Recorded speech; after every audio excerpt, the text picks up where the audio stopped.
क्या आप सोच रहे हैं कि डेटा एंट्री में जॉब कैसे करें? लेकिन क्या आपको पता है कि डेटा एंट्री में जॉब करने के लिए आपको एक्सेल सॉफ्टवेयर की ज़रूरत बहुत होती है। एक्सेल में माइक्रोसॉफ्ट एक्सेल की बात कर रहा हूँ दोस्तों, सर्फ एक्सेल की नहीं। Okay, I am just joking. लेकिन मैं आपको बताऊं कि माइक्रोसॉफ्ट एक्सेल सॉफ्टवेयर खाली डेटा एंट्री के लिए यूज़ नहीं होता है, उसके बहुत सारे यूज़ होते हैं। जहाँ पे भी डेटा के ऊपर कुछ ना कुछ कैलकुलेशंस किए जाते हैं, रिपोर्ट्स बनाए जाते हैं। अलग अलग मल्टीनेशनल कंपनीज में डेटा के ऊपर जब काम होता है तो माइक्रोसॉफ्ट एक्सेल सॉफ्टवेयर यूज़ किया जाता है। और माइक्रोसॉफ्ट एक्सेल के मैंने ढेर सारे वीडियो बनाए हैं, बहुत सारे वीडियोज़ है। आप अगर मेरे चैनल पे विजिट करोगे, लर्न मोर चैनल नाम है मेरे चैनल का, आप पहली बार विजिट कर रहे हो तो नाम बता देता हूँ चैनल का। इसमें एक्सेल के ढेर सारे वीडियो मैंने बनाए, लेकिन बिगिनर्स के लिए ऐसा एक वीडियो नहीं बनाया था जिसमें बिगिनर्स के लिए जो पूरे एक्सेल के पॉइंट्स कवर हो। तो मैंने सोचा कि यार अगर कोई बिगिनर्स मेरे चैनल को विजिट करता है जिसको एक्सेल बिल्कुल पता नहीं है, तो एक्सेल वो चाहता है कि यार डेटा एंट्री में किस तरह से एक्सेल यूज़ किया जाता है, या एक्सेल के अंदर चार्ट्स क्या होते हैं, कॉलम्स, रोज, इंसर्ट क्या होता है, फॉर्मूलाज कैसे इंसर्ट किया जाता है, ये सारी चीज़ें उसको पता नहीं है। वो तो फिर मेरे चैनल पे आके बस ढूंढता रह जाएगा। इसीलिए मैंने ये एक्सेल का एक ट्यूटोरियल बनाया जिसके अंदर एक कंप्लीट बिगिनर्स नॉलेज रहेगा, यानी कि एक्सेल में आप जीरो हो तो हीरो बनाने का काम मैं करूँगा। लेकिन आपको इस वीडियो को पूरा देखना पड़ेगा दोस्तों। एक्सेल में हर एक चीज़ को बारीकी से एक्सप्लेन करने की यहाँ पे मैंने कोशिश की है। मेरे जो 10 से 15 साल का टीचिंग का एक्सपीरियंस है वो मैं यहाँ पे इस वीडियो में दे रहा हूँ दोस्तों।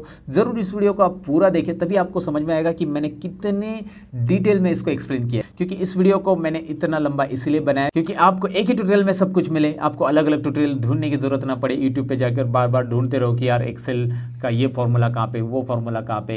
ये सारी चीज़ों को एक ही जगह पे आपको एक ही वीडियो में मिलने वाला है। नए साल में कुछ नया करने के लिए मैंने एक और चैनल ओपन किया है जिसका नाम है रियल ट्यूटोरियल, जिसके ऊपर आपको सभी वीडियोस की सीरीज मिलेगी। अब मैंने ये नया चैनल इसलिए ओपन किया है क्योंकि उसके अंदर मैं डायरेक्टली वीडियो अपलोड करते जाऊंगा। वहाँ पे ज़्यादा एडिटिंग वगैरह नहीं होगा, लेकिन ज़्यादा नॉलेजेबल वीडियोज़ वहाँ पे रहेंगे। जिनको पढ़ने में बहुत ज़्यादा इंटरेस्ट है उन लोगों के लिए मैंने रियल ट्यूटोरियल चैनल ओपन किया है, जिसके ऊपर मैं डेली वीडियोज़ अपलोड करने की कोशिश करूँगा अलग अलग ट्यूटोरियल के। तो उस चैनल पर जाकर विजिट कीजिए और उस चैनल को सब्सक्राइब करके बेल आइकॉन पे भी क्लिक करके रखिएगा। मैं सतीश लर्न मोर चैनल में आप सबका स्वागत करता हूं। चलिए हमेशा की तरह शुरू करते हैं। Let's begin.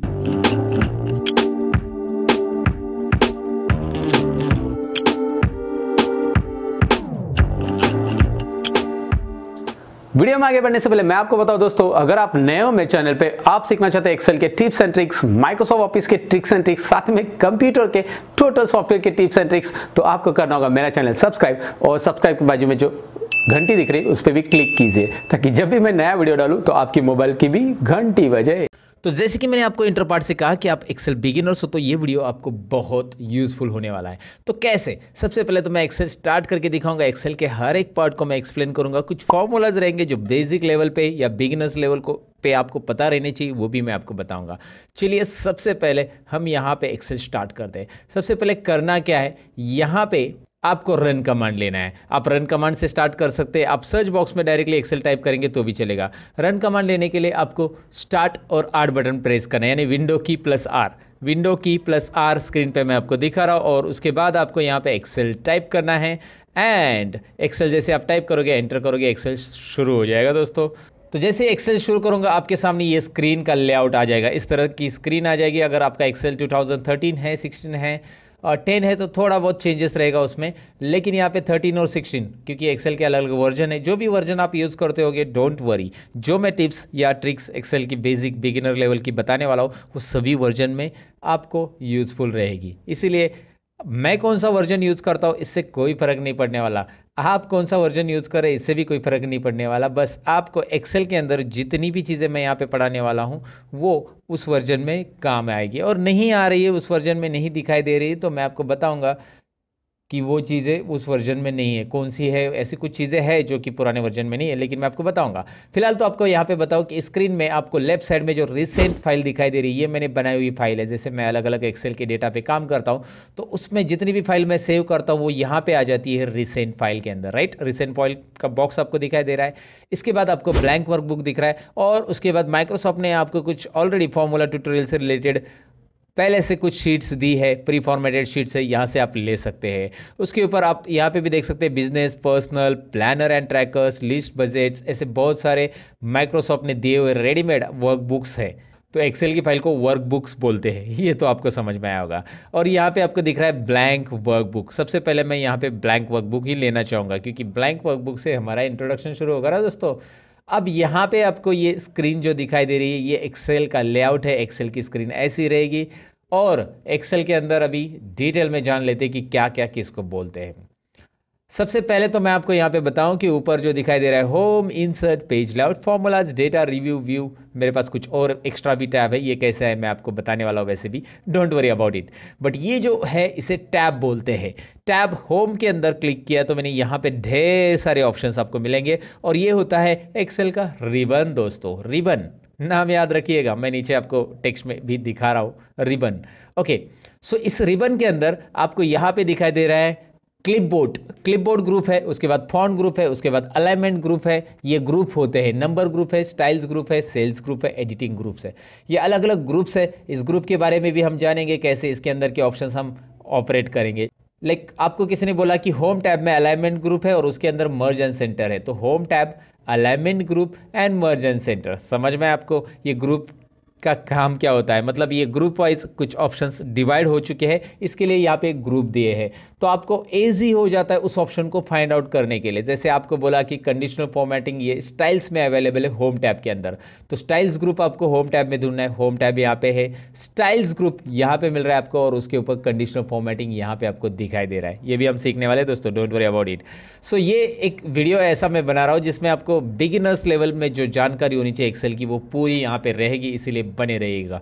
बस ये तो बताना था मुझे दोबारा, इसीलिए बता दिया। फिलहाल तो मैं आपको यहाँ पे बताऊँ कि यहाँ पे इसके बाद यहाँ पे होम टैब से लेकर ये टैब हो गया, हर एक टैब के अपने अपने ग्रुप्स है और अपने अपने ऑप्शंस है। मतलब यहाँ पे आप देख सकते हैं, इंसर्ट पे क्लिक किया तो tables group, illustration group, add-ins group, charts group and ढेर सारे और भी ग्रुप्स है।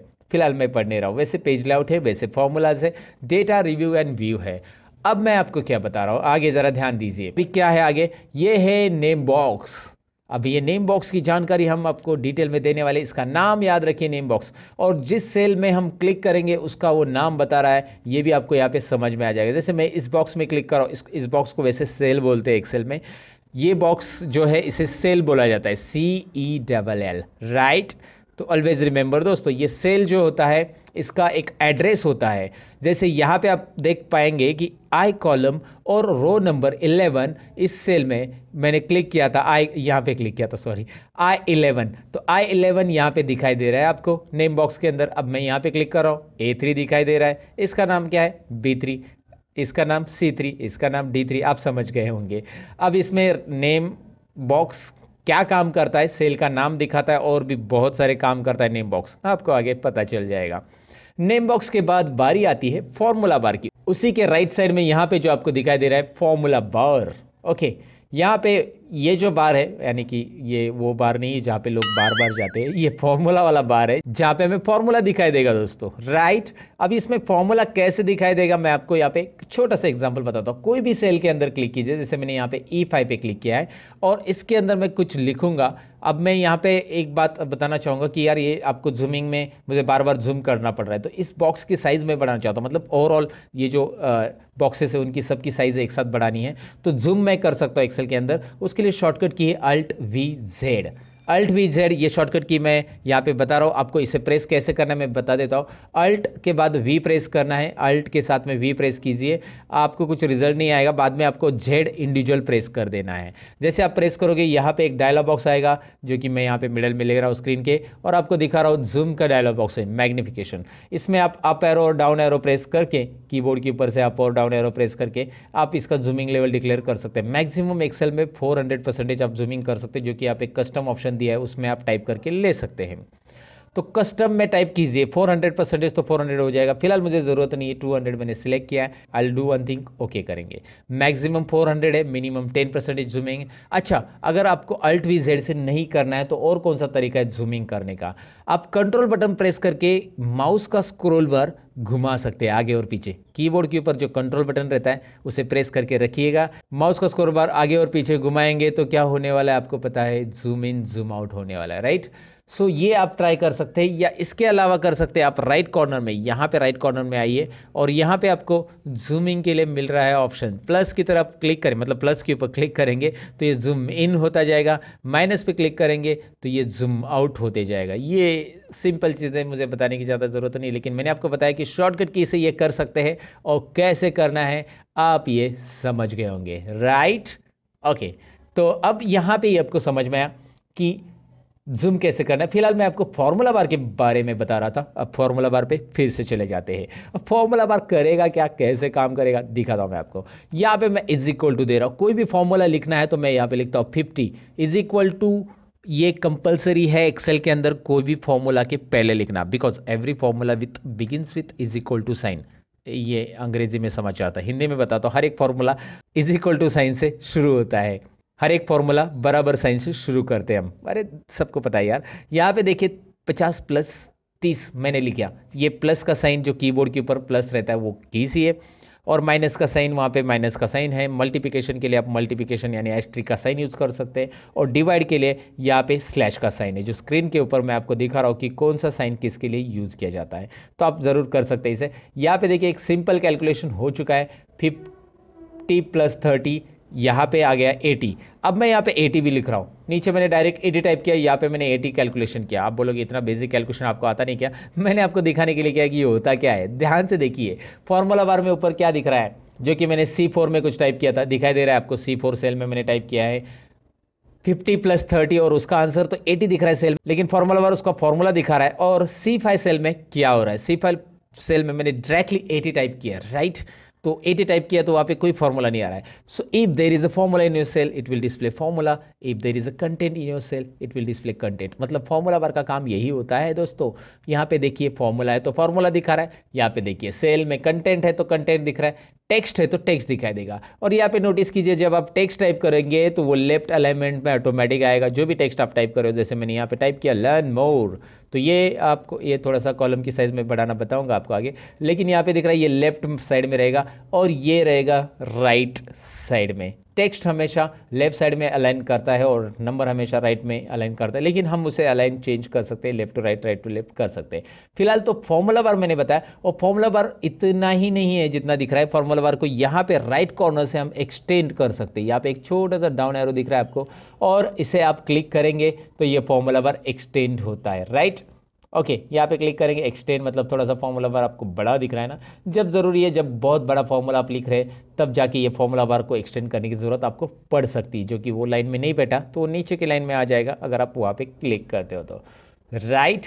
ओके, सो ये इंट्रोडक्शन के बाद आगे बढ़ते हैं। यहाँ पे मैं आपको बताऊँ कि these are the columns of Excel. ये जो है ABCDEFGH IJK LMNO PPQRSTUVWXYZ, मैं गाना नहीं गा रहा हूँ, ये कॉलम से एक्सेल के, और जेड तक ही नहीं है, आप देखेंगे आगे भी कॉलम है, ABAC AD समझे, AD I mean AD column का नाम है। वैसे ही A to Z हो जाएगा, फिर BA आ जाएगा, BB भी आ जाएगा दोस्तों, BB BC BD, वो बीड़ी नहीं जो पीने वाली है, okay I am just joking, but आपको मैं बता रहा हूँ कि यहाँ पे बहुत सारे हैं, बहुत सारे BF भी कॉलम है, BG है। और आपको मैं बताऊँ कि ऐसे आप राइट एरो प्रेस करने से अच्छा कंट्रोल और राइट एरो प्रेस करो, डायरेक्टली लास्ट कॉलम पे आ जाएंगे। लास्ट कॉलम को जंप करने के लिए कंट्रोल राइट एरो, और फर्स्ट कॉलम को जंप करने के लिए control left arrow, right, control right left, right left. अब ये जो राइट प्रेस करने के बाद ये लास्ट कॉलम जो आ रहा है वो है टोटल काउंटिंग। अगर हम करेंगे, वैसे मैं आपको डायरेक्टली बता रहा हूँ, काउंटिंग करने की जरूरत नहीं, आपको बैठना नहीं काउंटिंग के लिए, या ड्रैग भी नहीं करना कोई नंबर्स। 16,384 टोटल कॉलम्स एक्सेल में रहते, इतने सारे रिकॉर्ड्स हम वर्टिकली रख सकते हैं। लेकिन मैं आपको बताऊँ क्या कि ये रिकॉर्ड्स एक्सेल के अंदर के जो होते हैं ना, इतने भी हमें कम पड़ते हैं। बड़े बड़े कंपनी का जब डेटा आता है, जैसे कोई मल्टीनेशनल कंपनी का डेटा है, बैंकिंग का डेटा है, बैक ऑफिस का डेटा है, तो एक्सेल वहाँ पे, एक्सेल का थोड़ा सा ड्रॉबैक है। लेकिन एक्सेल के अलावा और क्या यूज़ कर सकते हैं, मैंने मेरे चैनल के वीडियोस में बताया है, वो है कि आप एक्सेल में वो डेटा नहीं हो रहा है तो एक्सेल के अंदर ही हम एक्सेल के कुछ एडिंग्स यूज़ करके वर्क उसके ऊपर काम कर सकते हैं।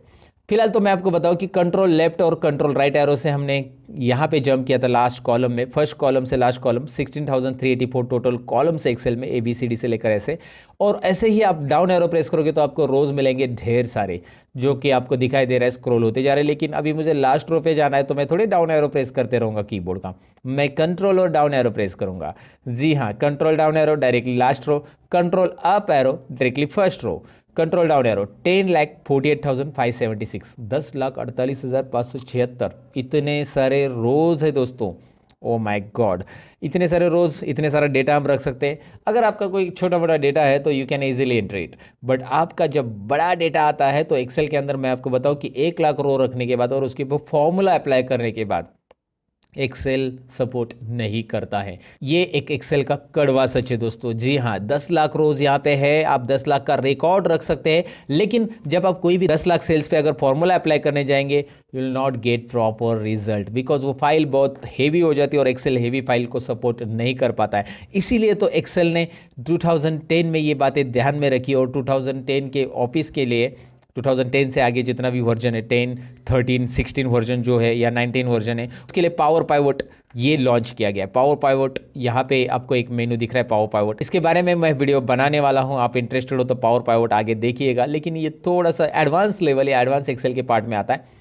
तो ये जहाँ पे डेटा बहुत बड़ा आता है, फॉर्मूले लगते हैं, तो एक्सेल वहाँ पे आपको सपोर्ट नहीं करता है, तो इसीलिए उन्होंने पावर पाइवट बनाया जहाँ पे आप अलग फॉर्मूलाज यूज़ करके एक्सेल के अंदर पावर पाइवट में काम कर सकते हैं।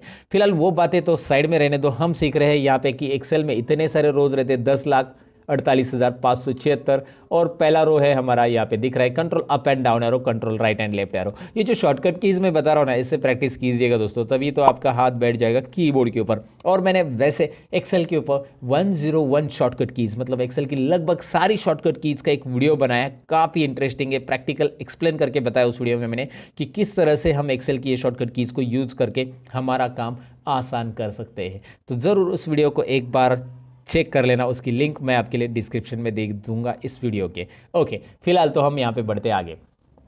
यहाँ पे कॉलम्स और रोज मैंने बताया, और कॉलम और रोज के इंटरसेक्शन में, यानी कि दोनों के एक दूसरे को जहाँ पे वो छेड़छाड़ करते हैं, आई मीन यहाँ पे आपको दिख रहा है एक बॉक्स बन रहा है, तो यहाँ पे इंटरसेक्शन जो हो रहा है उसको सेल बोलते हैं, जो कि सेल का हर एक का एड्रेस आ जाता है, यहाँ पे मैंने बताया था आपको। लेकिन जैसे आप ऐसे सेल सेलेक्ट कर ले हो तो इसे बोलते हैं रेंज ऑफ सेल। इसे क्या बोलते हैं? Range of cell. तो कौन सी रेंज है, क्या आप मुझे बता सकते हैं? नहीं, तो मैं आपको बता देता हूं, कोई बात नहीं। C3 सेल से लेकर F11, C3 से F11 लिखेंगे कैसे इसका? अगर लिखने की बारी आती है आपको कहीं पे, तो C3 से F11 बीच में कॉलन यूज किया जाता है रेंज को डिफाइन करने के लिए। तो ये रेंज हो गया। अगर आप ये सिलेक्ट करेंगे, टेल मी नाउ, D3 से लेकर F11, राइट? तो ये रेंज ऑफ सेल होता है, जो कि आपको याद रखना है, जिसमें हेड सेल हमेशा वाइट रहता है और बाकी सेल इस तरह से रहती है। तो रेंज ऑफ सेल या ग्रुप ऑफ सेल को एक साथ सेलेक्ट करने के बाद रेंज कौन सी होती है वो मैंने आपको बता दिया। नेम क्या होता है ये मैंने बता दिया। उसके बाद हम बढ़ते हैं आगे शीट की तरफ। यहाँ पे आपको दिखाई दे रहा है नीचे शीट 1 आ चुका है, और ऐसे आप एक्सेल में ढेर सारे शीट ले सकते हैं अलग अलग रिकॉर्ड्स रखने के लिए। मैं यहाँ पे बस प्लस पे क्लिक करते जा रहा हूँ। वैसे मैं शॉर्टकट की भी बता देता हूँ, शिफ्ट और F11, शिफ्ट और F11 करेंगे तो शीट इंसर्ट होगी। लेकिन जब आप कीबोर्ड से, मतलब शॉर्टकट की से शीट इंसर्ट करते, देखिए मैं शिफ्ट F11 कर रहा हूँ तो वो लेफ्ट साइड में इंसर्ट होगी, वो यहाँ पे लेफ्ट साइड में इंसर्ट हो रही है, दिखाई दे रहा है आपको? शीट शिफ्ट प्लस F11 करने से क्या होगा? शीट लेफ्ट साइड में इंसर्ट हो रही है। और अगर यहाँ पे प्लस पे क्लिक करके आप इंसर्ट करते हो तो वो राइट में इंसर्ट हो रही है, राइट? ओके, समझ में आपको? वो शीट को आप ऐसे अरेंज कर सकते हैं। वैसे ये 7 नंबर को यहाँ पे ड्रॉप करना है, 8 नंबर को यहाँ पे ड्रैग एंड ड्रॉप करना है, बस माउस का बटन क्लिक करके रखिए, ड्रैग एंड ड्रॉप, राइट? ये ऑर्डर में आ चुका है। कोई भी शीट कहीं पे भी आप रख सकते हैं। ये शीट्स आप यहाँ पे बहुत सारी इंसर्ट कर सकते हैं, लेकिन डिपेंड आपके डेटा कितने हैं। आपके 12 महीने का डेटा है तो 12 शीट इंसर्ट करो। आपके पास बहुत सारा अलग अलग शीट्स का रिकॉर्ड है तो वहाँ पे अलग अलग शीट्स बना के अलग अलग रिकॉर्ड रख सकते हैं। जैसे हर एक शीट के अंदर उतने रोज और उतने कॉलम आपको मिलने वाले जितने की पहले शीट में है। और यहाँ पे शीट से रिलेटेड कुछ और टिप्स एंड ट्रिक्स है जो आगे हम मैं आपके साथ शेयर करूंगा, लेकिन शीट को डिलीट कैसे करना है और रीनेम कैसे करना है ये चीज़ें बता के जाऊंगा। यहाँ पे कुछ बेसिक चीज़ें शीट से रिलेटेड देखते हैं। जैसे इस शीट में कुछ नाम देना है तो आप यहाँ पे राइट क्लिक कीजिए इस शीट के ऊपर और रीनेम ऑप्शन। इससे होगा क्या, इस शीट को आप कस्टमाइज नेम दे सकते हैं। और मैंने यहाँ पे लिया स्टूडेंट डेटा। जब भी मैं शीट का नाम दूंगा तो मेरा रिकमेंडेशन आपको ये रहेगा कि यहाँ पे अंडरस्कोर साइन ऐड कीजिए, स्पेस ना दीजिए। स्पेस भी दे सकते हैं आप, स्पेस से भी नाम ऐड होता है, कोई इशू नहीं है।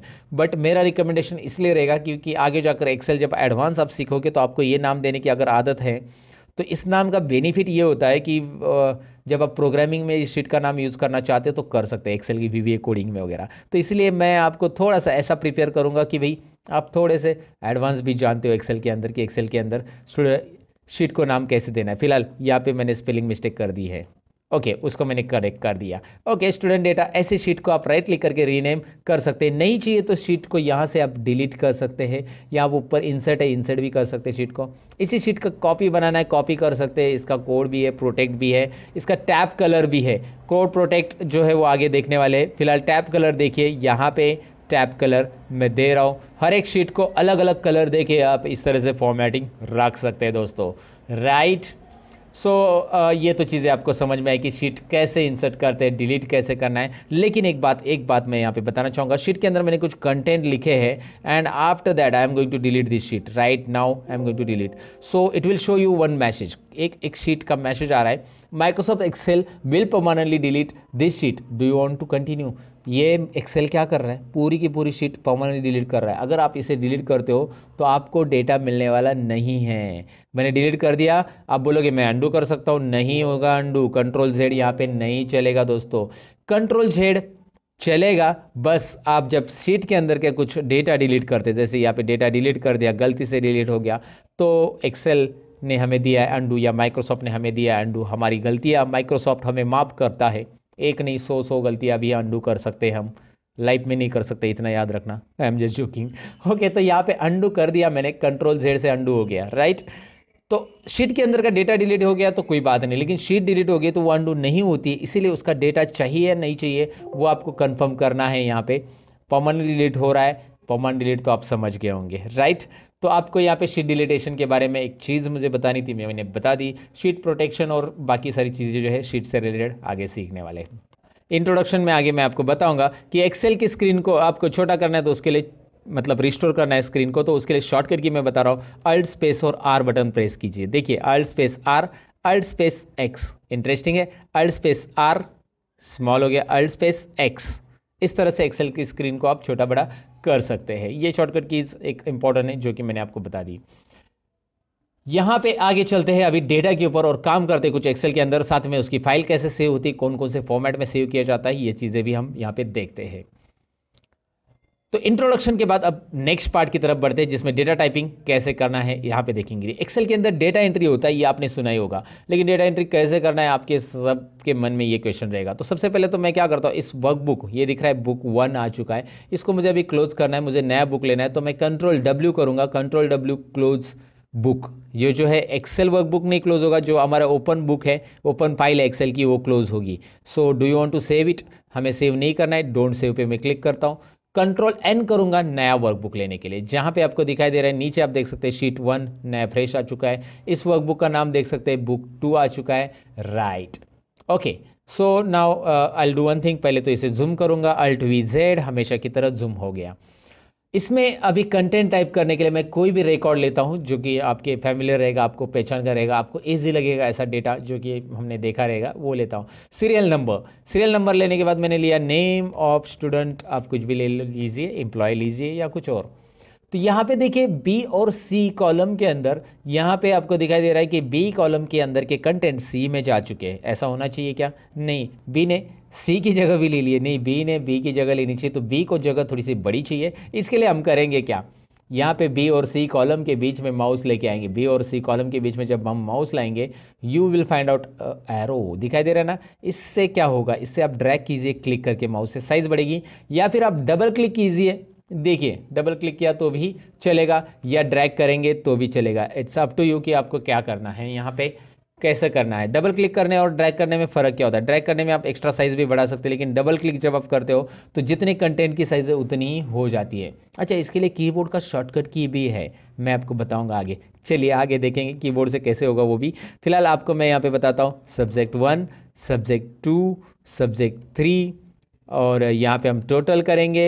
उसके बाद हम यहाँ पे मैक्स भी निकालेंगे। ये सब बेसिक फार्मूलाज हम इसमें कवर कर लेंगे। मिनिमम लेंगे, काउंट लेंगे, एवरेज लेंगे एंड परसेंटेज लेंगे। आप बोलेंगे एवरेज और परसेंटेज वो एक ही होता है? नहीं, देखेंगे एक ही होता है कि नहीं होता है, यहाँ पे पता चलेगा आपको। साथ में हम रिजल्ट भी निकालेंगे, ग्रेड भी निकालेंगे। ये सारी चीज़ें यहाँ पे देखेंगे कैसे करना है। सबसे पहले तो यहाँ पे सीरियल नंबर के नीचे कर्सर रखिए एंड नाउ टाइप 1 और 2।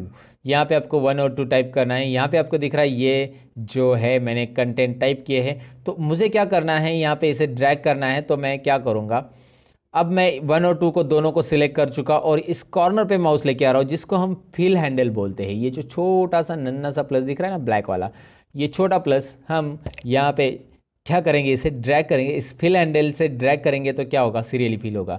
लेकिन एक बात याद रखिए, मैंने 1 और 2 टाइप किया वैल्यूज़, तो ऑटोमेटिकली वो उसके गैप में फिल होते जा रहा है। अगर आपने 1 और 5 टाइप किया होगा और दोनों को सिलेक्ट करके ड्रैग किया होगा, तो दोनों के बीच में जो गैप है वही यहाँ पे जनरेट होते जाएगा, राइट। तो ये यहाँ पे समझ में आएगा। अगर आपने 1 लिखा और ड्रैग किया तो क्या होगा, सब जगह पे 1 1 होगा। लेकिन फिर भी आप चाहते 1 लिखे और ड्रैग करने के बाद भी, तो यहाँ पे माउस पॉइंटर लेके आइए और कंट्रोल बटन कीबोर्ड पे प्रेस कीजिए। होगा क्या इससे, जब आप कंट्रोल प्रेस करते तो you will find out small plus और ऑन दैट प्लस। तो जो पहला प्लस है उसी के ऊपर एक और प्लस आ रहा है। देखो कंट्रोल छोड़ दिया, गया, कंट्रोल प्रेस किया, आ गया। अब करेंगे क्या, मैं आपको दिखाता हूँ। चलिए मैं कंट्रोल प्रेस करके इसको ड्रैग करूँगा तो ये सीरियली फिल होगा। मतलब कोई एक नंबर से भी आप सीरियली फिल कर सकते हैं, या 2 नंबर टाइप किया और दोनों को बिना कंट्रोल प्रेस करके फिल हैंडल से, फिल हैंडल याद रखना है, उससे ड्रैग करेंगे तो भी हो जाएगा। अच्छा, यहाँ पे भी ऑप्शन है। आपने गलती से इसे फिल सीरीज़ किया और आपको कॉपी सेल्स चाहिए, तो यहाँ पे ऑप्शन है copy cells, fill formatting only, fill without formatting, flash fill, ये सारी चीज़ें आती है। ये आगे के है, लेकिन कॉपी सेल से क्या होगा देखिए यहाँ पे। फिलहाल मैं कंट्रोल जेड करता हूँ और दोबारा यहाँ पे मैं ड्रैग करूँगा कंट्रोल बटन प्रेस करके, और मैं यहाँ पे लगभग 5 स्टूडेंट ही लेता हूँ आपको एक एग्जाम्पल रिपोर्ट दिखाने के लिए। और यहाँ पे कॉपी सेल हो गया अभी, क्योंकि मैंने कंट्रोल छोड़ दिया। तो फिल सीरीज़ भी कर सकते हैं आप यहाँ से, राइट। तो ये छोटे छोटे ऑप्शन जो होते हैं ये बिगिनर्स लेवल के लिए बहुत इंपॉर्टेंट होते हैं। और मैं ये समझता हूँ कि आपको एक्सेल कुछ भी नहीं आता है, इसलिए ये सारी चीज़ें एक्सप्लेन कर रहा हूँ मैं। ईच एंड एवरी पॉइंट को डिटेल में एक्सप्लेन करूँगा दोस्तों। ओके, तो यहाँ पे मैं कंटेंट टाइप करूँगा, जैसे कि मैंने नाम लिए ABCD। Okay, it's up to you, कौन से भी नाम ले सकते हैं। एक बात ध्यान दीजिए, इस कॉलम की साइज़ देखिए कितनी बड़ी है। मैं इस कॉलम को डबल क्लिक करूँगा तो ऐसे छोटा हो जाएगा, इस कॉलम के ऊपर डबल क्लिक करूँगा तो ऐसा छोटा हो जाएगा। तो ऐसे हर एक कॉलम को करना पड़ेगा मुझे, राइट। इससे अच्छा मैं क्या करूँगा, ए से लेकर सब कुछ कॉलम को एक साथ सब कुछ ऐसे ड्रैग करूँगा, सभी कॉलम को ऐसे सेलेक्ट करूँगा जिसमें कंटेंट है। कैसे ड्रैग करना है देखिए, ए के ऊपर माउस पॉइंटर लाया, माउस का लेफ्ट बटन क्लिक करके रखा एंड ड्रैग किया एन तक, राइट, एन तक ड्रैग किया लेफ्ट बटन क्लिक करके। अब कहीं पे भी एक जॉइंट पे मतलब माउस पॉइंटर लेके आइए, कहीं पे भी आप एक जॉइंट पे लेके आइए माउस पॉइंटर, यहाँ पे देख सकते हैं, और इसके ऊपर डबल क्लिक कीजिए। सभी कॉलम की साइज़ एक साथ एडजस्ट हो गई, है ना इंटरेस्टिंग। आप ऐसे भी कर सकते हैं। अच्छा, दूसरा तरीका क्या है, कीबोर्ड से कंट्रोल A बटन प्रेस कीजिए, सिलेक्ट हो जाएगा। जितना भी डेटा टाइप किया वो सिलेक्ट हो गया। अब आपको प्रेस करना है कीबोर्ड पे एक शॉर्टकट की, वो है अल्ट प्रेस कीजिए, वो है अल्ट प्रेस कीजिएगा, उसके बाद H प्रेस कीजिएगा, उसके बाद O और उसके बाद I। देखिए मैंने उसके बाद बोला, यानी कि अल्ट के साथ ये सारी चीज़ें प्रेस करके नहीं रखनी है। अल्ट प्रेस करके छोड़ देना है, H प्रेस करके छोड़ देना है, O प्रेस करके छोड़ देना है और I प्रेस करना है। दोबारा देखिए, अल्ट HOI, राइट। तो ये होता क्या है मैं आपको बता देता हूँ, यहाँ पे ही पहले ही बता देता हूँ कि ये होता क्या है। जैसे आप अल्ट प्रेस करते हो तो यहाँ पे ऊपर दिखाई दे रहा है कि कौन से टैब के लिए कौन सी शॉर्टकट की बनी है। अल्ट प्रेस करते ही वो सारी शॉर्टकट कीज़ यहाँ पे दिखाई देती है। अच्छा, हमें होम टैब में जाना है तो मैं H प्रेस करता हूँ। चलिए मैं H प्रेस करता हूँ तो होम टैब के सारे ऑप्शन यहाँ पे दिखाई देंगे। फिर होम टैब में ऐसा कौन सा ऑप्शन है जो हमारे कॉलम को ऑटो फिट करता है, वो है फॉर्मेट के अंदर। यहाँ पे फॉर्मेट जो दिखाई दे रहा है राइट साइड में, उसके अंदर वो है। तो O है फॉर्मेट के लिए, तो मैंने O प्रेस किया और O के अंदर आपको यहाँ पे दिखाई दे रहा है ऑटो फिट कॉलम विड्थ, जो ऑप्शन दिखाई दे रहा है ना, उसके लिए आपको I प्रेस करना है। वैसे आपको रो करना है या बाकी सारी चीज़ों के लिए भी दिया है, फिलहाल तो हमें I प्रेस करना है यहाँ पे। तो अल्ट HOI करेंगे तो ये ऑटोमेटिक हो जाता है। तो याद रखिए अल्ट का जो कीज़ है या कॉम्बिनेशन है ये आपको बहुत यूज़फुल होगा। अल्ट प्रेस करके छोड़ देना है, फिर H और उसके अंदर होम टैब के अंदर के ऑप्शन, ऐसे आप ऑपरेट कर सकते हैं। ऐसे ढेर सारी शॉर्टकट की बना के आप प्रैक्टिस कर सकते हैं। इसे ज़रूर ट्राई कीजिएगा दोस्तों। अब यहाँ पे लगभग हमने टाइप कर लिया हमारा डेटा एंट्री करने के लिए आपको टाइप कैसे करना है मैंने आपको बताया। डेटा एंट्री की टिप्स भी इसमें मैं आपको बताऊंगा। सबसे पहली टिप्स देखिए डेटा एंट्री में, यहाँ पे ही मुझे डेटा फिल करना है सब्जेक्ट 1 2 3 में, राइट। और आपको पता है कि इसके बाद ये खत्म होने के बाद यहाँ पे टाइप करना है, यहाँ पे टाइप करना है। तो इससे अच्छा इन तीनों को सिलेक्ट कीजिए। जितने भी डेटा पे आपको कुछ भी टाइप करना रहता है उसको आपको सिलेक्ट करना बहुत ज़रूरी है। जब आप सिलेक्ट करोगे तो उसका बेनिफिट क्या होगा, चलिए मैं आपको दिखाता हूँ। यहाँ पे कोई नंबर मैं टाइप करूँगा तो ये नंबर टाइप करने के बाद कर्सर ऑटोमेटिकली नेक्स्ट सेल में चला जा रहा है। आपको नेक्स्ट सेल में जाने की ज़रूरत नहीं है। देखिए दिखाई दे रहा है ना आपको, यहाँ पे बस नंबर न्यूमेरिक कीपैड का एंटर कीजिए, नंबर टाइप कीजिए और न्यूमेरिक कीपैड पे जो एंटर बटन है वो प्रेस कीजिए। ऑटोमेटिकली कर्सर आपका नेक्स्ट यहाँ पे आ चुका है। तो यहाँ पे आपने एक बॉक्स सेलेक्ट करने के बाद उस बॉक्स के अंदर आप इस तरह से सिलेक्शन आपका रहेगा। बस आपको यहाँ पे नंबर टाइप करके एंटर करना है। फास्ट डेटा एंटर करने के लिए ट्रिक्स या डेटा एंट्री के लिए ट्रिक्स ज़रूर आजमाइएगा दोस्तों।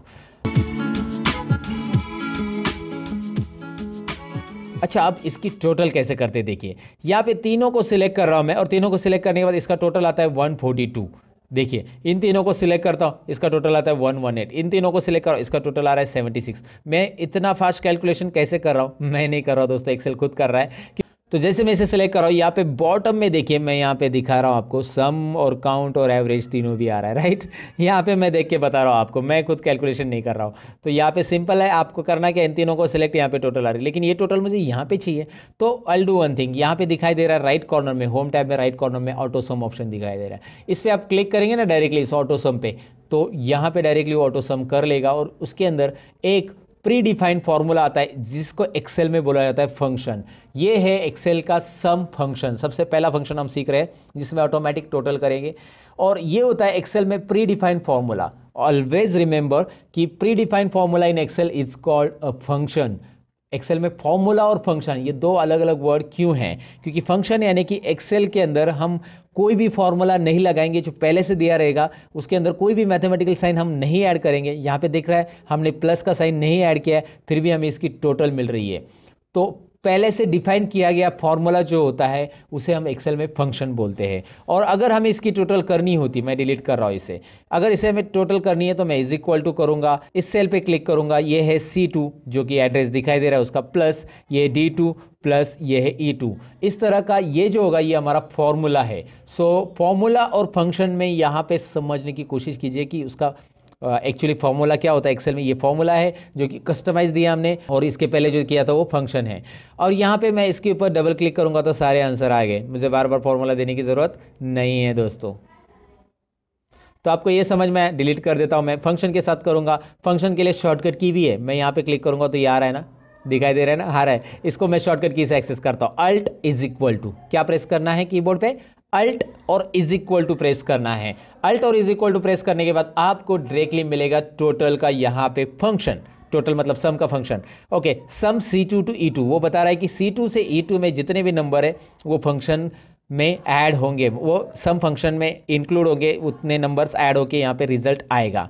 एंटर कीजिए, आपको रिजल्ट मिल रहा है। अच्छा, आप ये टाइप भी कर सकते हैं, चलिए मैं आपको दिखाता हूँ। इज इक्वल टू सम, आप ऐसा टाइप करेंगे तो नीचे देखिए बहुत सारे सम से रिलेटेड फंक्शन आ जाते हैं। सम से रिलेटेड बहुत सारे सम इफ सम प्रोडक्ट वगैरह सब है, लेकिन फिलहाल सम देख रहे हैं। अब ये सम टाइप करने के बाद आप टैब बटन प्रेस कीजिए, ऑटोमेटिक ओपन ब्रैकेट आ जाता है। आप ओपन ब्रैकेट दे सकते हैं शिफ्ट बटन प्रेस करके, लेकिन टैप किया ना टैप तो ऑटोमेटिक ओपन ब्रैकेट आ जाता है। अब करना क्या है, सब्जेक्ट 1 2 3 इन तीनों को सिलेक्ट कीजिए। C2 से E2 मैंने सिलेक्ट किया है, C2 टू E2 ये मैंने सिलेक्ट किया और ब्रैकेट क्लोज कीजिए। एंटर करने के बाद एक्सेल खुद ब्रैकेट क्लोज कर देता है। एक्सेल के पास सेंस है, यस सेंस ऑफ ह्यूमर है एक्सेल के पास दोस्तों। कैसे, मैं आपको बता देता हूँ। यहाँ पे पहला सेंस क्या दिया कि यहाँ पे उसने ट्रैक किया कि यहाँ पे टेक्स्ट है और यहाँ पे आपका नंबर है, तो उसने ऑटोमेटिकली इतनी रेंज ली। Alt is equal to shortcut की प्रेस करने के बाद मुझे रेंज सिलेक्ट करने की जरूरत नहीं पड़ी। दूसरी चीज़, अगर यहाँ पे कोई नंबर रहता तो ऑटोमेटिकली वो सारे के सारे नंबर ले लेता, 1 भी नंबर है और ये भी ले लेता, राइट। तो ये भी याद रखना है। दूसरी चीज़, यहाँ पे ब्रैकेट क्लोज मैंने नहीं किया, एंटर किया, एक्सेल ने ऑटोमेटिक ब्रैकेट क्लोज करके दे दिया है ना। छोटी छोटी चीज़ें आपको यहाँ पे पहले से समझनी है। और यहाँ पे डबल क्लिक करूँगा तो एक्सेल जानता है कि अभी करना क्या है उसको। यहाँ पे ये जो दिख रहा है ना फिल हैंडल, इसे आप क्लिक एंड ड्रैग कीजिए या डबल क्लिक कीजिए। अगर आप बोलो यार माउस से नहीं करना है सर, तो मैं आपको बता देता हूँ कि इसे क्लिक कीजिए, शिफ्ट और डाउन एरो प्रेस करके रखिए ऐसा, और कंट्रोल D बटन प्रेस कीजिए। कंट्रोल D फील डाउन, बहुत सारे शॉर्टकट की जो बेसिक लेवल पे आपको आनी चाहिए, कंट्रोल डी, जिससे आप लोगों को इंप्रेस कर सकते हैं ये करके, इसीलिए ये बेसिक शॉर्टकट कीज आपको याद रखने। सिलेक्ट करके कंट्रोल डी कीजिए, फिल डाउन, या फिर आप डबल क्लिक कीजिए, आ जाएगा यहाँ पे आपको इसका जवाब मिल जाएगा।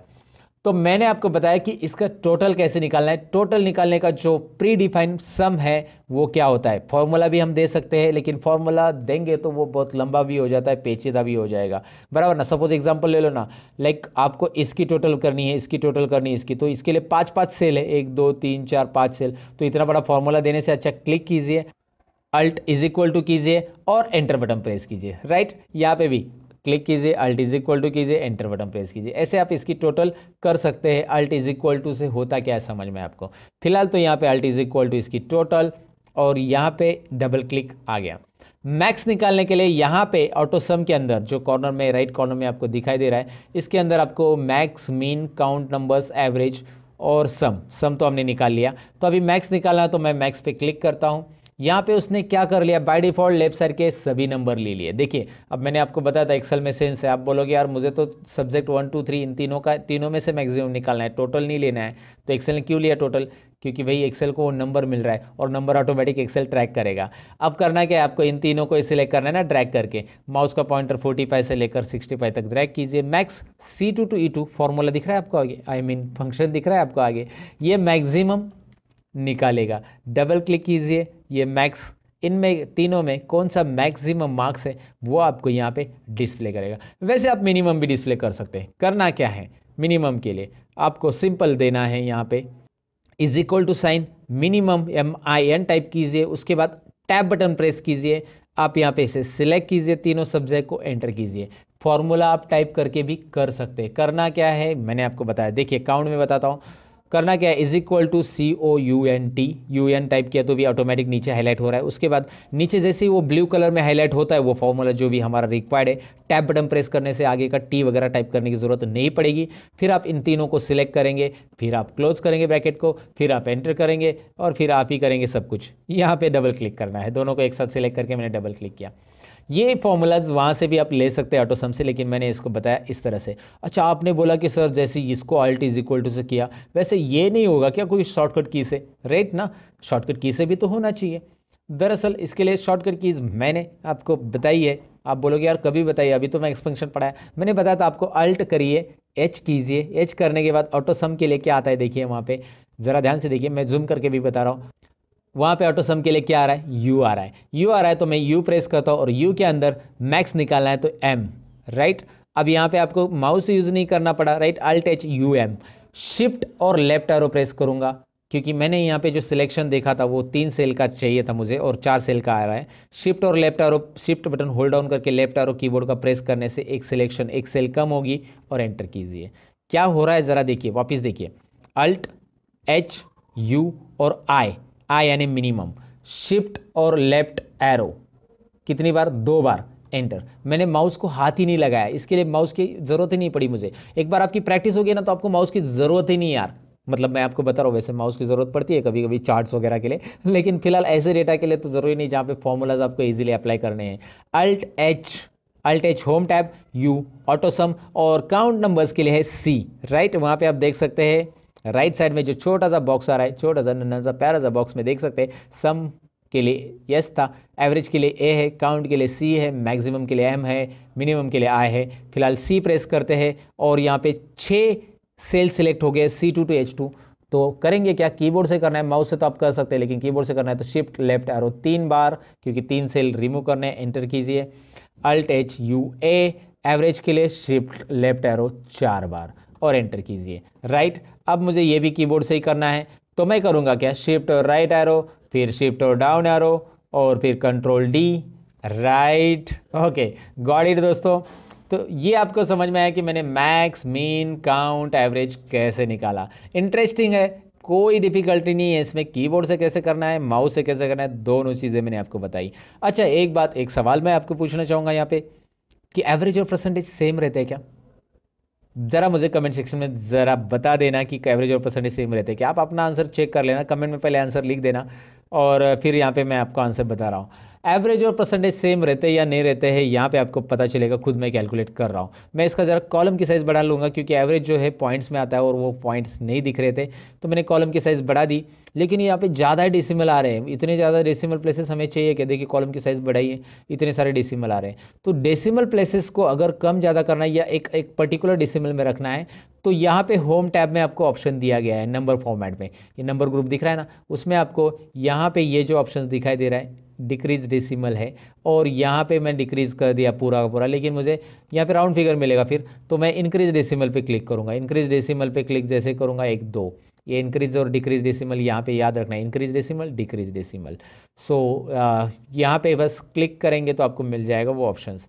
यहाँ पे डबल क्लिक कीजिए, कॉलम की साइज़ यहाँ पे एडजस्ट हो जाएगी। ये 2 डेसिमल मैंने रख दिया। अब यहाँ पे परसेंटेज के लिए फॉर्मूला हमें देना पड़ेगा क्योंकि कोई फंक्शन अवेलेबल नहीं है एक्सेल के अंदर, और परसेंटेज का जो फॉर्मूला रहेगा हम कैसे करेंगे, is equal to this is our total divide by what is next, total divide by out of marks, कितने में से मिला ये तीनों भी सब्जेक्ट 100 मार्क्स के मेरे, मतलब पहले सब्जेक्ट 1 को 100 में से मिला है, सब्जेक्ट 2 को 100 में से मिला है और सब्जेक्ट 3 को 100 में से मार्क्स मिला है, तो तीनों 300 में से मुझे मिले हैं, इसलिए 300 इंटू 100, राइट। सो 300 इंटू 100 अगर मैं क्रॉस मल्टीप्लिकेशन करूंगा तो दोनों जीरो हट जाएंगे और यहाँ पे मैं 3 लिखूंगा तो भी चलेगा, लेकिन मैं आपको फॉर्मूला समझाने के लिए ऐसा लिख रहा हूँ, एंटर करूंगा और मैं यहाँ पे डबल क्लिक करूंगा और यहाँ पे देखिए क्या हो रहा है, एवरेज और परसेंटेज यहाँ पे आपको दिखाई दे रहा है। यहाँ पे डेसिमल प्लेसेस एक काम कीजिए, कम कीजिए, 2 डेसिमल प्लेसेस रखिए बस, और आपको एवरेज और परसेंटेज सिमिलर दिख रहा है या नहीं, ज़रा बताइए। सिमिलर है आप बोलेंगे, सिमिलर ही होता है ऐसा आप बोलेंगे, लेकिन कुछ केसेस में सिमिलर है, कुछ केसेस में नहीं। अब कैसे, मैं आपको बता देता हूँ। अगर आपके सब्जेक्ट तीनों भी सब्जेक्ट 100 मार्क्स के हैं तो एवरेज और परसेंटेज सिमिलर रहेगा, लेकिन कोई एक सब्जेक्ट 150 में से मार्क्स मिले हैं, so it is possible to like get 148 marks, है ना, आपको 148 मिले हैं 150 में से, राइट। इधर 100 में से मिले आपको 98 और इधर 100 में से मिले आपको 95। तो अब आपका मार्क्स, यहाँ पे ज़रा डबल क्लिक करता हूँ मैं, यहाँ पे भी डबल क्लिक करता हूँ क्योंकि ये ऐसा आ गया ना, ज़रा ध्यान से देखिए, यहाँ पे हैश आ रहा है ना, तो यहाँ पे एक कॉलम की साइज़ कम पड़ रही, समझ जाना, ये छोटी छोटी चीज़ें डेटा एंट्री में याद रखना। तो आपको कॉलम की साइज़ बढ़ा देना है, डबल क्लिक करना है, ऐसे आप कर सकते हैं। आपको यहाँ पे ये समझना है कि यहाँ पे टोटल कितनी है, 341, यानी 350 में से ये मिले हैं आपको, 300 में से नहीं मिले। So average can be greater then 100, हो सकता है ना, एवरेज तो 100 से ज़्यादा हो सकता है, लेकिन परसेंटेज हो सकता है क्या, 113%, कभी सुना है किसी स्टूडेंट को मिले? तो भैया आपका कैलकुलेशन तो गलत है, क्योंकि ये मिले हैं आपको 350 में से। तो यहाँ पे एक तो आप 350 लिखो या फिर इसको आप इस तरह से लिखो 3.5, ये भी चलेगा क्योंकि क्रॉस मल्टीप्लिकेशन में 2 जीरो जो है इधर पॉइंट में आ जाएंगे। तो ये देखिए आपका जवाब क्या आएगा, इस तरह के आपके परसेंटेज रहेंगे, 97% आपको मिले रहेंगे और एवरेज इस तरह से रहेगा। तो एवरेज और परसेंटेज अलग अलग होगा जब आपके सब्जेक्ट के मार्क्स कुछ अलग ही है, 100 नहीं है, 100 में से है तो एवरेज और परसेंटेज सिमिलर रहेगा। फिलहाल मैं इसे अंडू कर देता हूँ सारी चीज़ों को, और मैं आपको ये बताने के लिए ये मैंने सारी चीज़ें या उटपटांग हरकतें की कि एवरेज और परसेंटेज अलग अलग कौन से केसेस में होते हैं। अब आप किसी को भी बता सकते हैं, बहुत सारे लोगों की एक गलतफहमी होती है कि ये दोनों इक्वल रहते हैं, लेकिन कुछ केसेस में ये दोनों सिमिलर या इक्वल हम नहीं कह सकते उसको, राइट। अब रिजल्ट और ग्रेड तो हम निकालने वाले दोस्तों, ये ज़रा ट्रिकी फॉर्मूला, यहाँ पे इफ कंडीशन हम सीखने वाले हैं और इफ कंडीशन से हम रिजल्ट और ग्रेड कैसे निकालेंगे सीखेंगे। लेकिन उसके पहले कुछ चीज़ें हम यहाँ पे सीख लेंगे। सबसे पहले तो हम कंडीशनल फॉर्मेटिंग सीख लेंगे।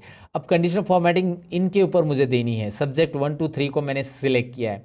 होता क्या है, होम टैब में कंडीशनल फॉर्मेटिंग एक ऑप्शन है।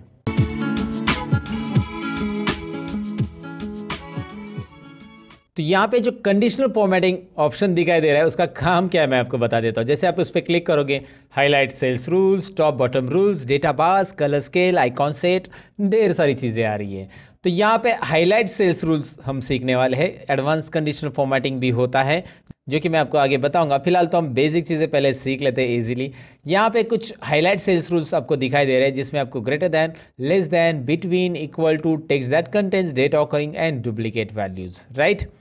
अब मैं आपको सबसे पहले बताऊंगा कि कंडीशनल फॉर्मेटिंग करेगा क्या। जो नंबर्स मैंने सिलेक्ट किए हैं उसके ऊपर हम कुछ कंडीशन के अकॉर्डिंग फॉर्मेटिंग देंगे। अब कंडीशन के अकॉर्डिंग फॉर्मेटिंग यानी हमें लेस देन 35 वाले नंबर हाईलाइट करने हैं। वो कौन से कलर में रहते हैं आपको स्कूल में? जब आपको 35 से कम मार्क्स मिलते हैं तो कौन से कलर में लिखते हैं टीचर? कौन से कलर में, ज़रा बताइए। रेड कलर में, एवरीबडी नोज दैट। तो लेस देन पे क्लिक कीजिए और यहाँ पे लेस देन पे क्लिक करने के बाद एक छोटा सा नन्ना सा डायलॉग बॉक्स आ रहा है हमेशा की तरह।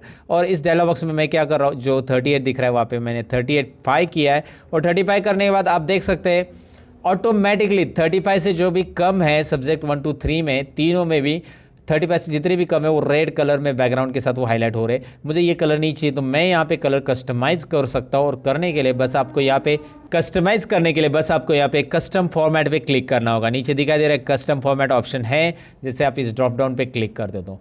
कस्टम फॉर्मेट में हमें यहाँ पे फिल या फिर फॉन्ट जो कलर चाहिए वो चूज़ कर सकते हैं। मैं फॉन्ट कलर ही देना चाहता हूँ, फॉन्ट में मैंने रेड कलर दे दिया। देखिए फॉन्ट में कलर में यहाँ पे रेड कलर, और ओके कीजिए। अब ओके कीजिए, देखिए क्या हो रहा है, बस 35 के नीचे वाले जो है उसका फॉन्ट कलर रेड हो चुका है। आसान है ना, बहुत बहुत ही आसान है। अब मैं आपको बताऊँ कि 35 के ऊपर वाले देने हैं तो conditional formatting, highlight cells rule, और यहाँ पे हाईलाइट सेल्स रूल में ग्रेटर दैन में क्लिक करेंगे। ग्रेटर दैन 35 को कौन सा कलर देना है आपके ऊपर है, ग्रीन देना है, रेड देना है। कस्टम फॉर्मेट में जाइए और यहाँ से आप ब्लू कलर देना चाहते हैं, जो भी है जो देना है वो दे सकते हैं। लेकिन एक बात यहाँ पे ध्यान दीजिए, मैंने 35 अगर लिखा तो वो तो ब्लैक कलर में आ रहा है ना, 35 ब्लैक कलर में आ रहा है, बाकी सब तो अपने ऑटोमेटिक अपने अपने कलर में आ रहे हैं। तो यहाँ पे मैं करूँगा क्या, कंडीशनल फॉर्मेटिंग में और एक चीज़ है जो कि आपको यहाँ पे देखनी चाहिए, इक्वल टू है, बिटवीन भी है वैसे। इक्वल टू 35 देते पहले, इक्वल टू 35 कौन से कलर में रखना है आपको। चलिए मैं यहाँ पे कस्टम फॉर्मेट में हमेशा की तरह कलर दूसरा लेता हूँ। यहाँ पे मतलब इस तरह मैंने पर्पल ले लिया। जैसे आप मार्क्स चेंज करेंगे वहाँ पे कलर भी चेंज हो जाएगा दोस्तों। यहाँ पे आप देख सकते हैं मैंने इसके मार्क्स चेंज किए, वहाँ पे हो गया उसका पर्पल। यहाँ पे इसको मैंने पास कर दिया, यहाँ पे हो गया उसको ओके। सो गॉट इट, आपको समझ में आया ये कैसे हो रहा है।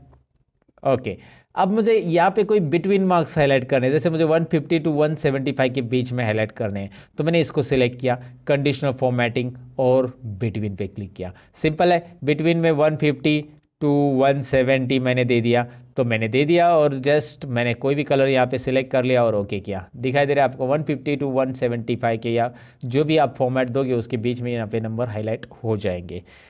कंडीशनल फॉर्मेटिंग में आगे है यहाँ पे टेक्स्ट दैट कंटेंट्स में हम पर्टिकुलर टेक्स्ट में हाईलाइट कर सकते हैं। जैसे मैं आपको एग्जांपल देता हूँ यहाँ पे।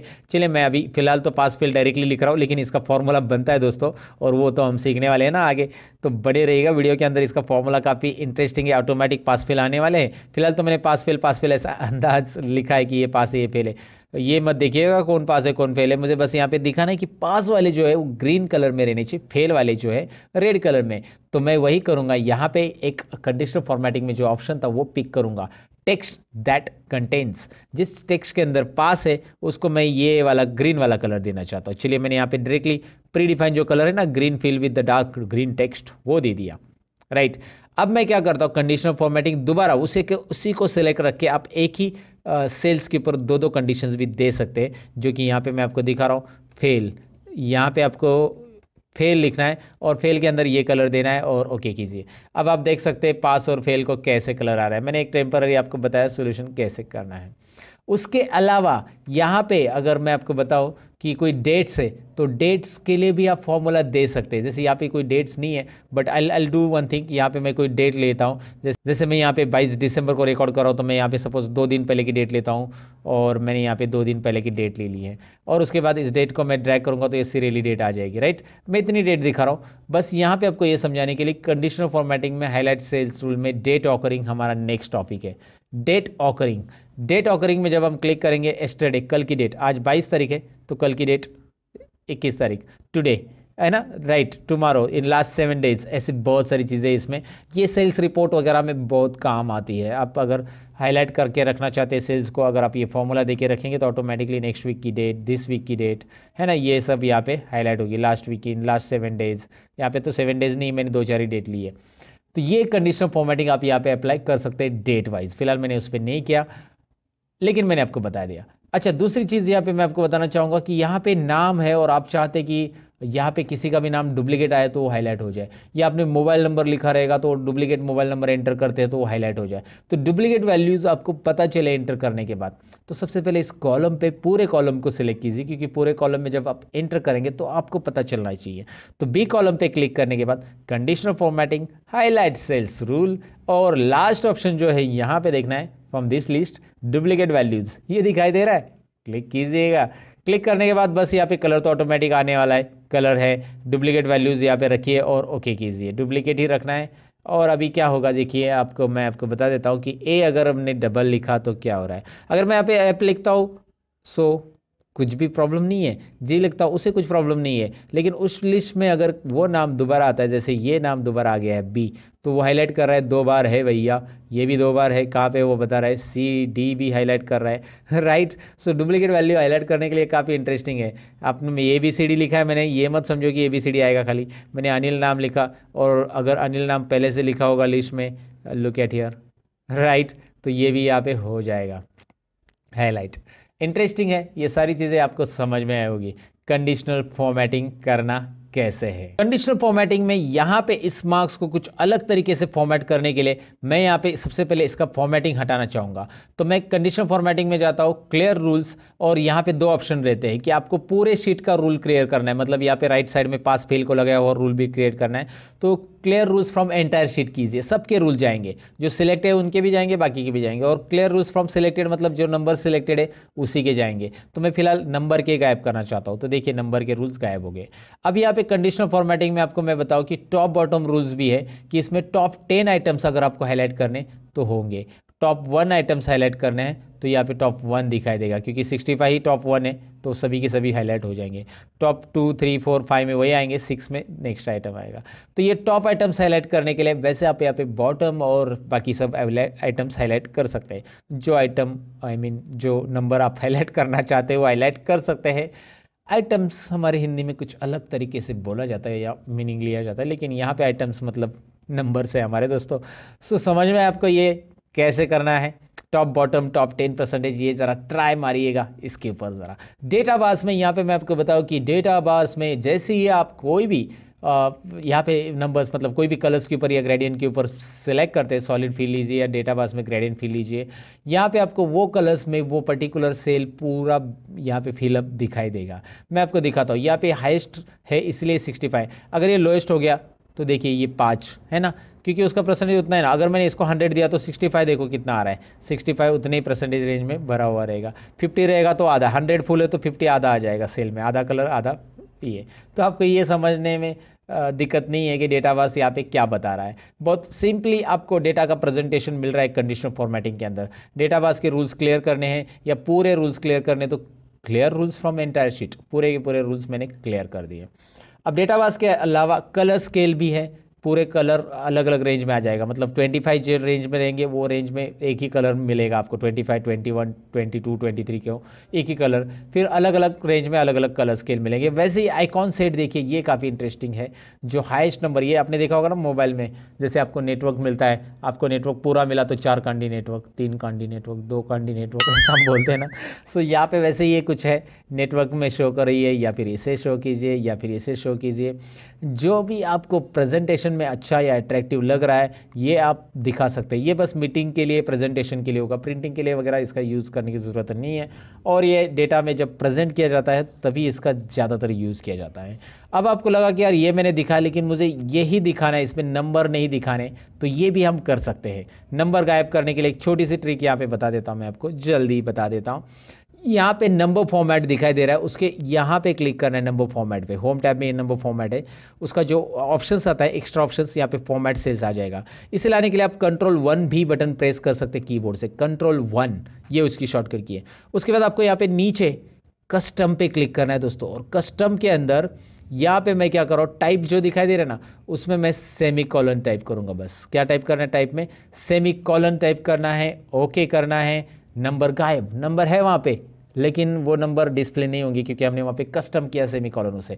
और यहाँ पे अगर आप 100 लिखते हो, now you will find out number है दिखाई दे रहा, आगे टोटल भी आ चुकी है, नंबर गायब नहीं है। 320 लिखते हो, देखो चार्ट पूरा चेंज हो जाएगा अलग अलग। सो आपको यहाँ पे ये समझ में आया कि वहाँ पे नंबर है लेकिन हमने उसे गायब किया है। कैसे गायब किया वो समझ में आया होगा आपको। मैं अंडू कर देता हूँ फिलहाल, इसे आप वहाँ पे वापिस जाके कस्टम में जनरल लिखेंगे तो आ जाएगा।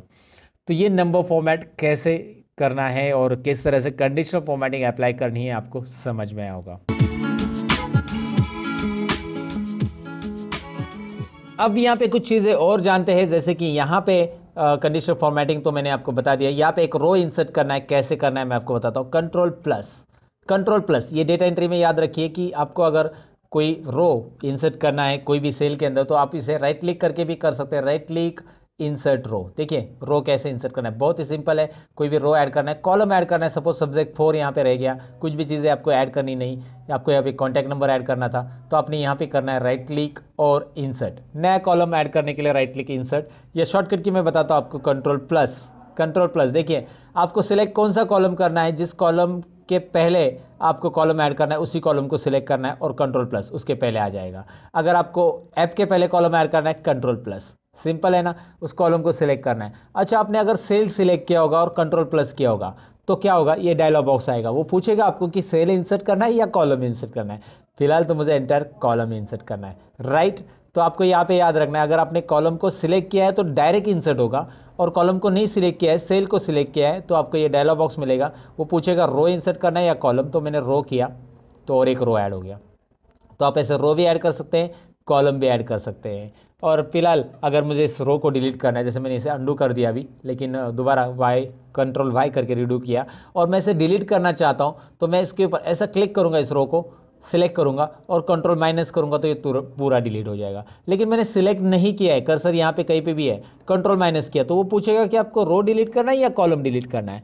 तो हम यहाँ पे एंटायर रो सिलेक्ट करेंगे और एंटायर रो सिलेक्ट करके ओके करेंगे। आपको दिखाई दे रहा है रो डिलीट हो गया।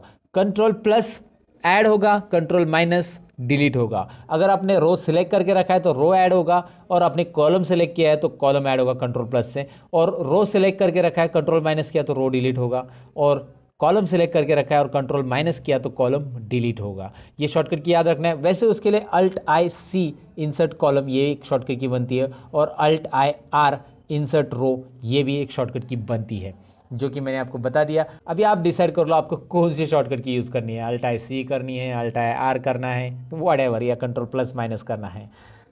ये तो हमने देख लिया कि रो और कॉलम कैसे इंसर्ट करते हैं। कहीं पे भी आपको 2-4 कॉलम इंसर्ट करने हैं, आपको लगा कि यार यहाँ पे 5 कॉलम इंसर्ट करने, तो उसके आगे के 5 कॉलम सेलेक्ट कीजिए और कंट्रोल प्लस कीजिए, 5 कॉलम आपको मिलने वाले हैं ना। इंटरेस्टिंग, ये डेटा एंट्री के लिए याद रखिए दोस्तों, डेटा एंट्री में ये सारी चीज़ें यूज़ होती है।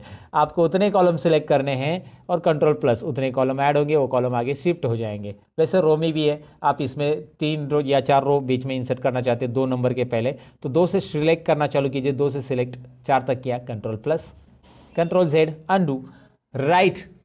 तो यहाँ पे आपको ये सारी चीज़ें समझ में आए कि कंट्रोल प्लस माइनस से कैसे रो इंसर्ट होता है। मैंने दरअसल ये रो इंसर्ट क्यों किया है, मुझे यहाँ पे टाइटल देना है, तो यहाँ पे स्टूडेंट रिकॉर्ड करके ये टाइटल है, तो मैंने स्टूडेंट रिकॉर्ड लिखा है।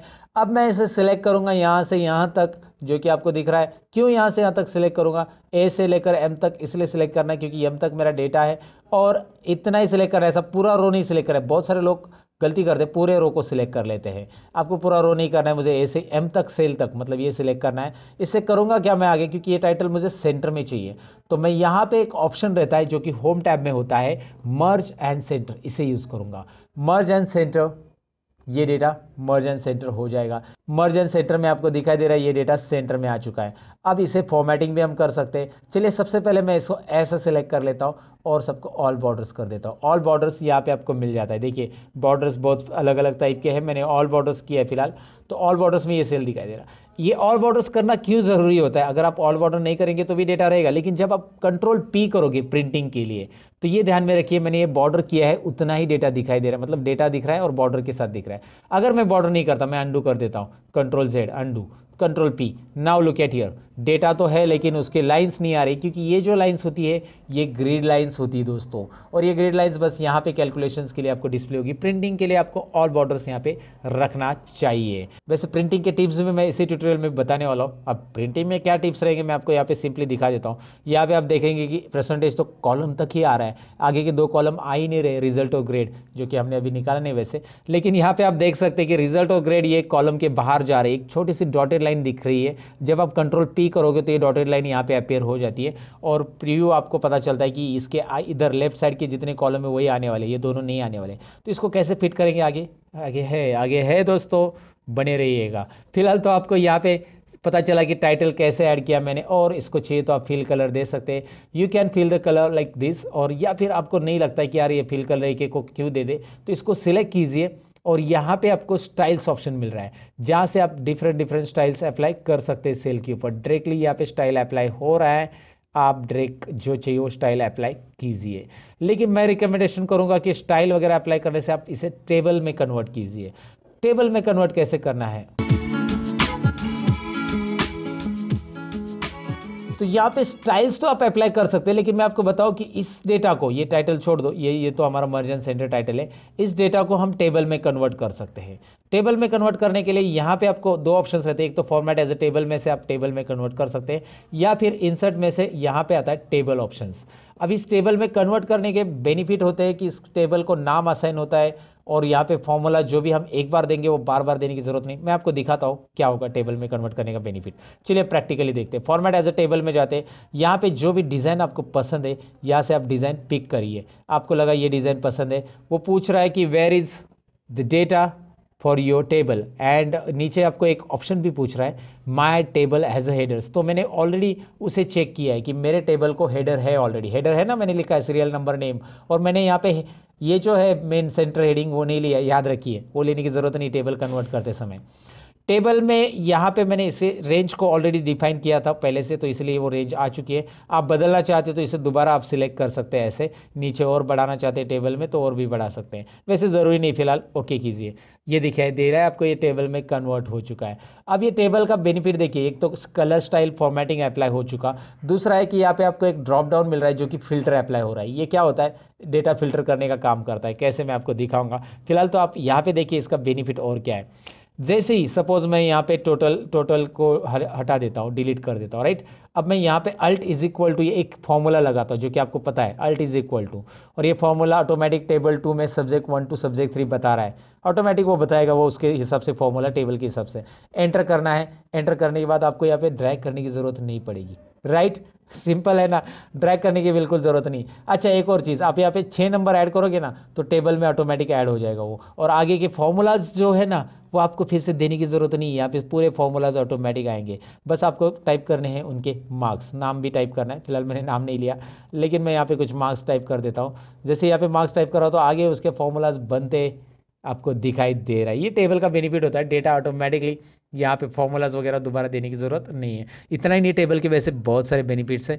फिलहाल तो आपको मैंने बताया कि टेबल आपको फॉर्मेटिंग देता है रेडीमेड कैसे, और ये आपको यहाँ पे समझ में आया होगा। तो टेबल को अगर रिमूव करना है, बहुत सारे लोगों का ये सवाल भी रहता है कि टेबल मैंने अप्लाई किया, अभी मुझे नहीं चाहिए टेबल, ये फॉर्मेटिंग नहीं चाहिए, तो आप टेबल को रिमूव भी कर सकते हैं। इसके लिए आपको टेबल के लिए यहाँ पे एक टैब आता है, जब आप टेबल इंसर्ट करते हो तो एक डिज़ाइन टैब आता है। डिज़ाइन टैब में यहाँ पे एक ऑप्शन रहता है convert to range, convert to range. तो कन्वर्ट टू रेंज पे आप क्लिक कीजिए, और do you want to convert this table into the normal range, yes, ये हमें नॉर्मल रेंज में कन्वर्ट करना है, हमें नहीं चाहिए टेबल में, तो उसका फिल्टर हट जाएगा लेकिन फॉर्मेटिंग नहीं हटेगा। अब आपकी बारी है कि फॉर्मेटिंग भी हटाना है, आपको डेटा नहीं हटाना है, बस फॉर्मेटिंग हटाना है। तो मैं आपको बताऊं कि यहाँ पे एक होम टैब के अंदर क्लियर ऑल भी है, क्लियर फॉर्मेट्स भी है, क्लियर कंटेंट भी है, क्लियर कमेंट है, हाइपरलिंक है। फिलहाल हमारी जो रिक्वायरमेंट है वो है क्लियर फॉर्मेट्स, तो कीजिए ना क्लियर फॉर्मेट। देखिए फॉर्मेट में सब जाएगा, कंडीशनल फॉर्मेटिंग एवरीथिंग, लाइक आपका डेटा रहेगा बस यहाँ पे, राइट। तो आपको टेबल कैसे अप्लाई करना है, कैसे रिमूव करना है, वो आपको यहाँ पे समझ में आया होगा। अब हमें टेबल में जो आया था फिल्टर, वो कैसे अप्लाई करना है वो सीखना है, और साथ में सॉर्ट भी सीखना है। फिल्टर और सॉर्ट सीखेंगे उसके बाद ही हम यहाँ पे रिजल्ट का कैलकुलेशन करेंगे। फिलहाल ये रिजल्ट ऐसे रहने दीजिए, ये जो टाइप किया है मैंने। अब फिल्टर और सॉर्ट कैसे करेंगे, पहले इसे चलिए मैं कंट्रोल ए करता हूँ, अल्ट एच बी ए करता हूँ, अल्ट एच बी ए, क्या किया मैंने, अल्ट एच बी ए दिखाता हूँ। कंट्रोल ए मतलब सिलेक्ट ऑल, अल्ट प्रेस किया, होम टैब के लिए एच प्रेस किया, बी फॉर बॉर्डर्स, यहाँ पे देखिए बी फॉर बॉर्डर्स, ज़रा जूम करके देख लीजिए, बी फॉर बॉर्डर्स और A for all borders, right, Alt H B A. ये शॉर्टकट कीज यूज़ करना सीखिएगा दोस्तों। तो अब आप यहाँ पे क्या करेंगे हम, फॉर्मेटिंग मैंने नहीं रखा है, मैं फिल्टर अप्लाई करना सबसे पहले बताऊंगा आपको। फिल्टर कैसे अप्लाई होता है, शॉर्टकट की Alt+A+T, फिल्टर अप्लाई हो गया, जो कि टेबल हमने इंसर्ट किया था तभी फिल्टर आया था, राइट। सो Alt+A+T से यहाँ पे फिल्टर अप्लाई होता है, Alt+A+T दोबारा फिल्टर रिमूव करने के लिए, Alt+A+T apply, Alt+A+T remove, right. सो Alt+A+T से होता है, या डेटा में यहाँ पे आपको ऊपर फिल्टर ऑप्शन दिखाई दे रहा है, डेटा में फिल्टर ऑप्शन पे क्लिक कीजिए, आपको फिल्टर मिल जाता है, remove filter. Okay, home tab में भी फिल्टर है, हाँ दोस्तों, यहाँ पे देखिए होम टैब में राइट कॉर्नर में आपको सॉर्ट और फिल्टर ऑप्शन दिखाई देता है, जिसमें नीचे फिल्टर ऑप्शन दिखाई दे रहा है, जिस पे क्लिक करके आप यहाँ पे फिल्टर ले सकते हैं। तो आप फिल्टर सीख रहे हैं, डेटा के अंदर फिल्टर कैसे अप्लाई करना है ये तो देखा, लेकिन फिल्टर काम कैसे करेगा, यहाँ पे देखिए नेम ऑफ स्टूडेंट में आप चाहते हैं कि मुझे ए और बी का रिकॉर्ड दिखे, तो मैंने उस ड्रॉप डाउन पे फिल्टर का जो ड्रॉप डाउन एरो आता है नीचे डाउन एरो, उस पर क्लिक किया और यहाँ पे बी और सी का, मतलब जो भी स्टूडेंट का देखना चाहते हैं, अनचेक किया सबको, और बी और सी का रिकॉर्ड चेक कर दिया। अब सबको अनचेक किया, बी और सी को चेक किया, तो बी और सी का रिकॉर्ड आपको दिखाई देगा। सिंपल है ना, बहुत सिंपल है, आपको बस यहाँ पे सिलेक्ट ऑल करना है, तो सिलेक्ट ऑल, सभी का रिकॉर्ड आएगा, आप यहाँ पे क्लिक कीजिए और जो रिकॉर्ड आपको चाहिए यहाँ से आप रख सकते हैं। चलिए एक काम कर देते हैं, हम यहाँ पे कुछ नाम मैं लिखता हूँ, तो यहाँ पे मैंने कुछ नाम लिखे और नाम के अकॉर्डिंग मैं फिल्टर करना चाहता हूँ। यहाँ पे है टेक्स्ट फिल्टर्स, नाम के अकॉर्डिंग फिल्टर करने के लिए। टेक्स्ट फिल्टर्स में क्या करना है आपको, देखिए इक्वल टू है, डज नॉट इक्वल टू है, बिगिंस विथ है, एंड्स विथ है, कंटेंट्स विथ है। तो इस फिल्टर को डिटेल में जान लेते हैं। चलिए सबसे पहले मैं इक्वल लेता हूँ, इक्वल लूंगा तो मैं यहाँ पे, तो इक्वल टू में सबसे पहले मैं यहाँ पे नाम टाइप करूंगा अजय वर्मा। अजय वर्मा जो है वो यहाँ पे फिल्टर होके आएगा, मतलब अजय वर्मा ही रहेगा, बाकी सब गायब। यहाँ पे आपको ऑप्शन आएगा फिल्टर के अंदर, clear filter from name of student, तो क्लियर कीजिए फिल्टर को। और आप अगर आगे चाहते हैं, जैसे यहाँ पे डज नॉट इक्वल टू, तो वो नाम लिखा तो उसको छोड़ के बाकी के सब आ जाएंगे, राइट। बिगिंस विथ लेते, चलिए begins with A, begins with A मतलब ए नाम के आ रहे हैं सभी, ए नाम से जिनका शुरुआत हो रहा है वो सभी आ रहे हैं, सो क्लियर फिल्टर। अगर आप, मैं यहाँ पे देखना चाहता हूँ बिगिंस विथ आर, तो आर आ जाएगा जो भी है। एंड्स विथ चाहिए, एंड्स विथ ए, तो यहाँ पे ए नाम से एंड होने वाले देखिए कौन कौन है, 3 लोग हैं, राइट। सो आपको ये फिल्टर कैसे काम कर रहा है डेफिनेटली समझ में आ रहा होगा कि यहाँ पे begins with, and with, contents with. अब कंटेंट्स विथ में जैसे शर्मा नाम के 2 लोग हैं, तो जितने भी शर्मा नाम के लोग हैं, शर्मा सभी के सभी आ जाएंगे। चलिए हाजिर हो शर्मा, हाजिर हो गए। ओके, सो कैसे किया मैंने समझ में आएगा आपको, मतलब एक्सेल ने सब दिया है रेडीमेड, मैंने बस वहाँ पे टाइप किया और आ गया। Does not contains, Sharma sir name की नहीं दिखनी चाहिए, तो शर्मा टाइप कीजिए, बाकी सब आ जाएंगे। शर्मा को गायब कर दीजिएगा, शर्मा जी गए, सभी शर्मा जी गए, बस अभी वर्मा जी है, काले जी है, बाकी सब जी है, सब्जी मीन्स सब्जी, सब लोग है जी। ओके, तो यहाँ पे आपको ये समझ में आया होगा कि भाई फिल्टर काम कर रहा है टेक्स्ट के ऊपर, वैसे नंबर के ऊपर करता है क्या, ज़रूर करेगा। नंबर्स के ऊपर आप यहाँ पे अनचेक चेक कर सकते हैं। साथ में नंबर फिल्टर में भी वही चीज़ें जो कंडीशनल फॉर्मेटिंग में हमने देखी थी कि मुझे लेस देन ये वाले नंबर चाहिए, वो वाले चाहिए, ग्रेटर देन वाले चाहिए, टॉप 10 चाहिए, तो मैं लेस देन यहाँ पे लेता हूँ। और यहाँ पे कैसे कि लेस देन मुझे 150 के नीचे वाले लोग चाहिए। चलिए 150 के नीचे वाले ये है, इनके मार्क्स सबसे कम है, तो ये मैंने आपको यहाँ पे दिखाया। 150 के नीचे वाले कैसे करना है, मैंने अंडू किया, फिल्टर हटाने के लिए अंडू भी कर सकते हैं यहाँ पे, क्योंकि अभी अभी अप्लाई किया है। तो सो यहाँ पे less than, equal to, between, ये सारी चीज़ें आपको एक बार ज़रूर ट्राई करनी चाहिए। आप एक्सेल बिगिनर्स हो तो इसकी प्रैक्टिस आपको ज़रूर करनी चाहिए फिल्टर की। वैसे ही आप यहाँ पे रिजल्ट के लिए भी कर सकते हैं। यहाँ पे छोटी मोटी चीज़ें हैं जैसे पास और फेल, तो आपको पास वाले देखने हैं, फेल वाले नहीं, तो पास वाले दिखाओ, फेल वाले देखने, पास वाले नहीं, तो वो आप करो, जो आपको यहाँ पे मर्जी है वो फिल्टर के साथ कर सकते हैं। फिल्टर रिमूव करने के लिए Alt+A+T शॉर्टकट की है, हटा दो, Alt+A+T दोबारा प्रेस करो, फिल्टर अप्लाई हो जाएगा। सो इस तरह से हमने फिल्टर को जान लिया। अब फिल्टर के बाद बारी है सॉर्ट की। अब सॉर्ट होता क्या है दोस्तों, सॉर्ट यानी कि डेटा को असेंडिंग और डिसेंडिंग ऑर्डर में लाना। तो अब असेंडिंग और डिसेंडिंग ऑर्डर में क्या ज़रूरत पड़ सकती है, जैसे यहाँ पे दिखाई दे रहा है name of student, ABCD wise मुझे लगाना है, तो यहाँ पे डेटा के अंदर ही आपको सॉर्ट मिलता है, या होम टैब में भी सॉर्ट मिलता है। A to Z या Z to A लगाना, यानी कि सॉर्टिंग करना, असेंडिंग ऑर्डर में A to Z और Z to A मतलब डिसेंडिंग। तो चलिए मैं A to Z करता हूँ। अजय वर्मा के बाद A नाम के ही लोग आने चाहिए पहले, फिर B नाम के, फिर C नाम के, A to Z। तो जैसे मैं सॉर्ट के लिए क्लिक करूँगा, बस अजय कॉलम को सिलेक्ट किया है मैंने, ये डेटा ही, और सॉर्ट के लिए क्लिक करूँगा तो एक्सेल एक वार्निंग दे रहा है आपको। ये वार्निंग डायलॉग बॉक्स में ये बता रहा है कि आपने जो डेटा सिलेक्ट किया है उसके आगे भी डेटा है, अगर आप उसे सिलेक्ट नहीं करते हो तो वो डेटा सॉर्ट नहीं होगा। मतलब अजय वर्मा के मार्क्स 35, 50 और 100 है, अगर आपने उसे सिलेक्ट नहीं किया तो किसी और को मिल जाएंगे। अगर आपने कंटिन्यू विथ सिलेक्शन किया तो कंटिन्यू विथ करंट सिलेक्शन। जी हाँ, अजय शर्मा वर्मा के मार्क्स सपोज आकाश काले ऊपर आ गया तो आकाश काले को मार्क्स मिल जाएंगे। सिंपल है ना। या जो भी ऊपर आएगा विनोद वर्मा, ये आगे पीछे होने वाले हैं। तो कंटिन्यू विथ करंट सिलेक्शन आप तभी कीजिएगा जब आपको उसी कॉलम को सॉर्ट करना है, लेकिन अब तो नहीं करना है, पूरे डेटा को सॉर्ट होना चाहिए, उसके साथ डेटा भी बदलना चाहिए। तो आप देखिए मैंने एक्सपांड सिलेक्शन रखा है। राहुल बोर के मार्क्स है 208 टोटल है और विनोद के मार्क्स है 92 टोटल। जरा 2-3 ही मार्क्स याद रखिए। और तो यहाँ पे मैं एक्सपांड सिलेक्शन करूंगा। जैसे मैं एक्सपांड करूंगा तो राहुल बोर के मार्क्स 208 थे वही रहेंगे, आकाश काले के जो मार्क्स थे वही रहेंगे, सबके अपने अपने मार्क्स वही रहेंगे। यहाँ पे दिखाई दे रहा है आपको। आप यहाँ पे अंडू कीजिए, पहले जैसे थे वैसे ही मार्क्स आ रहे हैं सबको। और फिर मैंने किया क्या, अंडू कर रहा हूँ मैं, यहाँ पे दोबारा दिखाता हूँ। मैं Z to A करता हूँ, Z to A expand selection sort.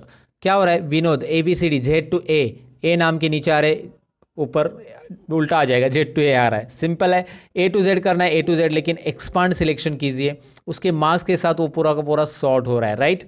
अगर आप ऐसा नहीं करोगे, खाली कंटिन्यू विथ करंट सिलेक्शन करेंगे तो रॉन्ग हो जाएगा।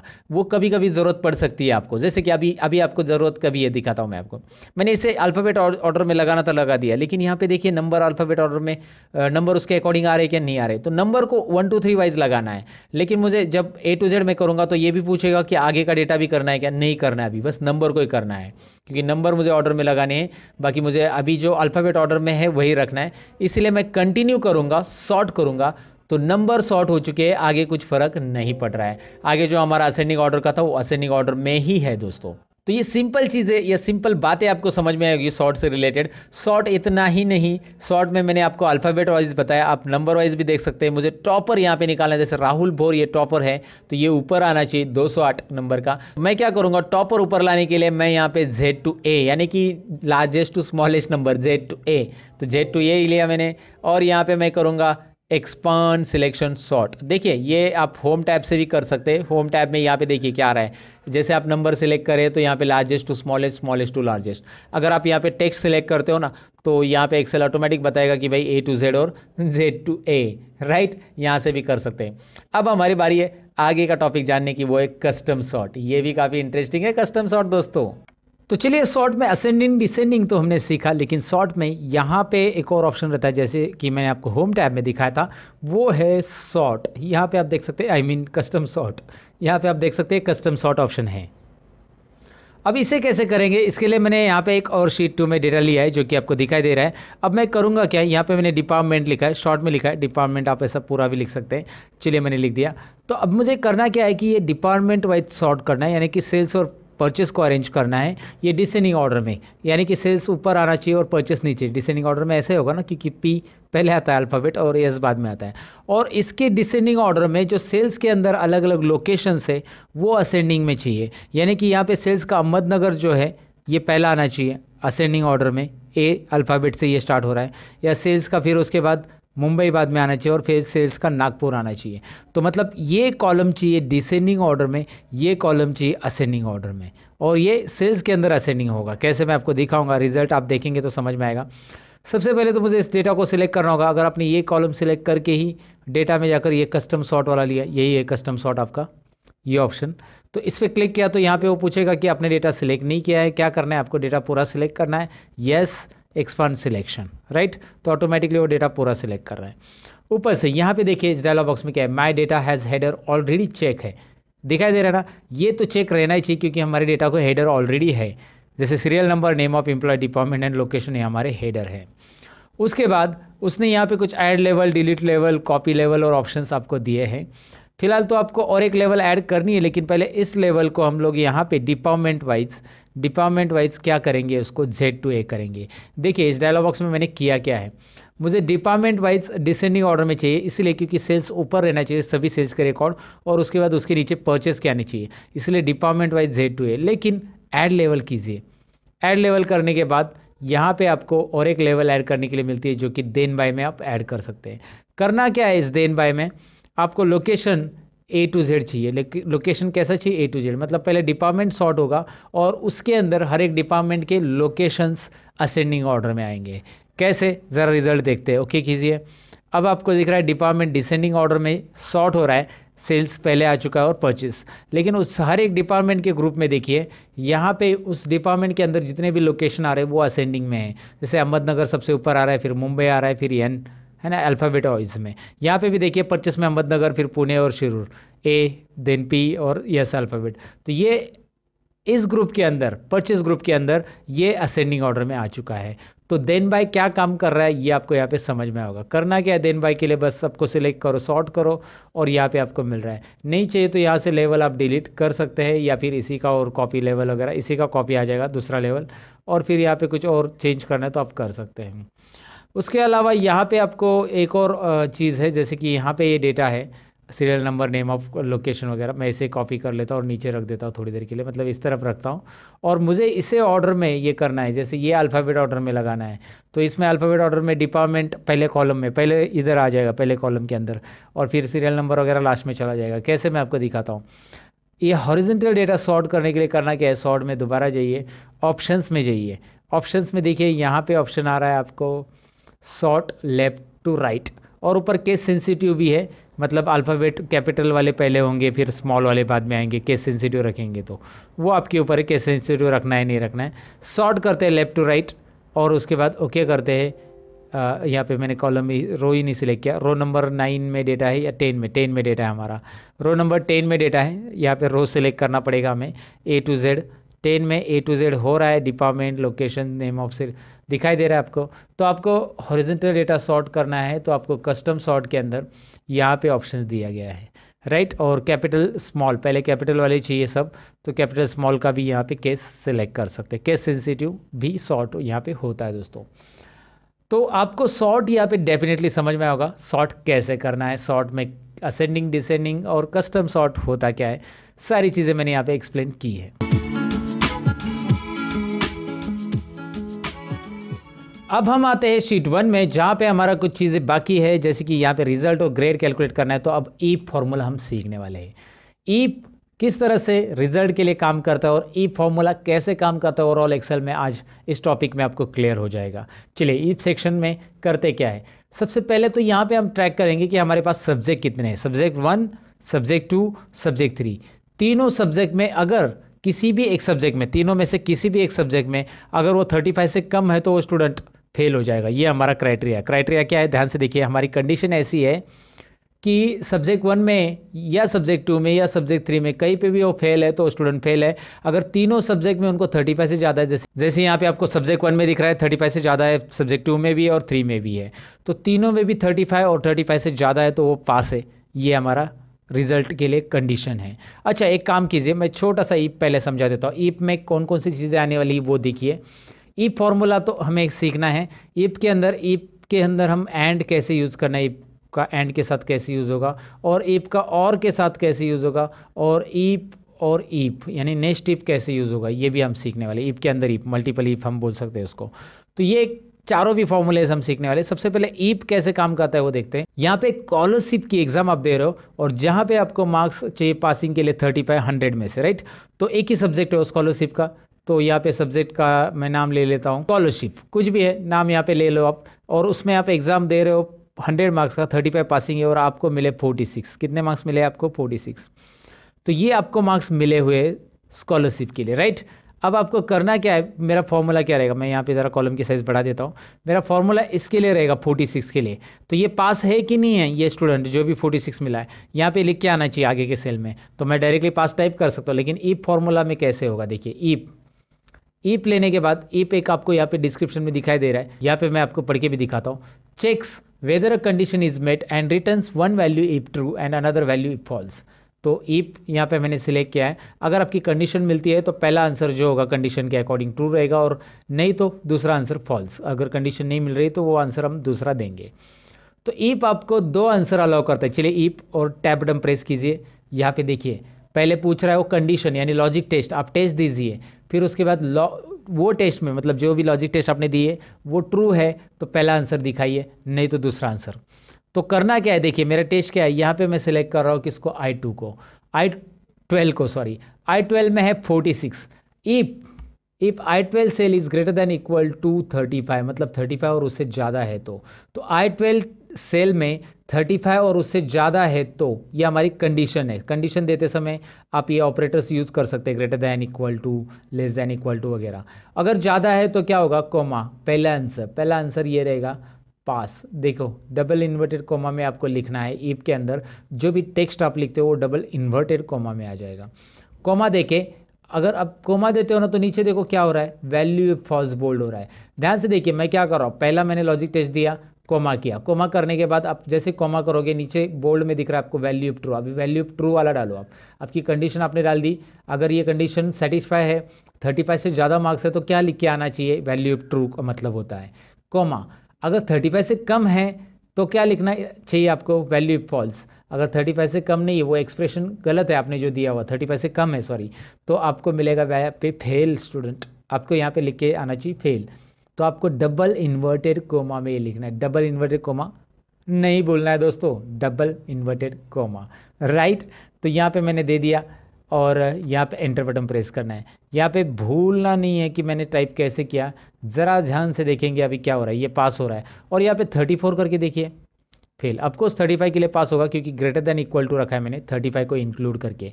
35 है फिर भी पास है, 35 से ज़्यादा है फिर भी पास है, 35 से कम जाते हैं 31 32 कुछ भी डालो फेल आ जाएगा। तो इफ कंडीशन यहाँ पे आपको काम कैसे कर रहा है समझ में आया होगा, एक सेल के अंदर, एक ही सेल के लिए मैंने दिया।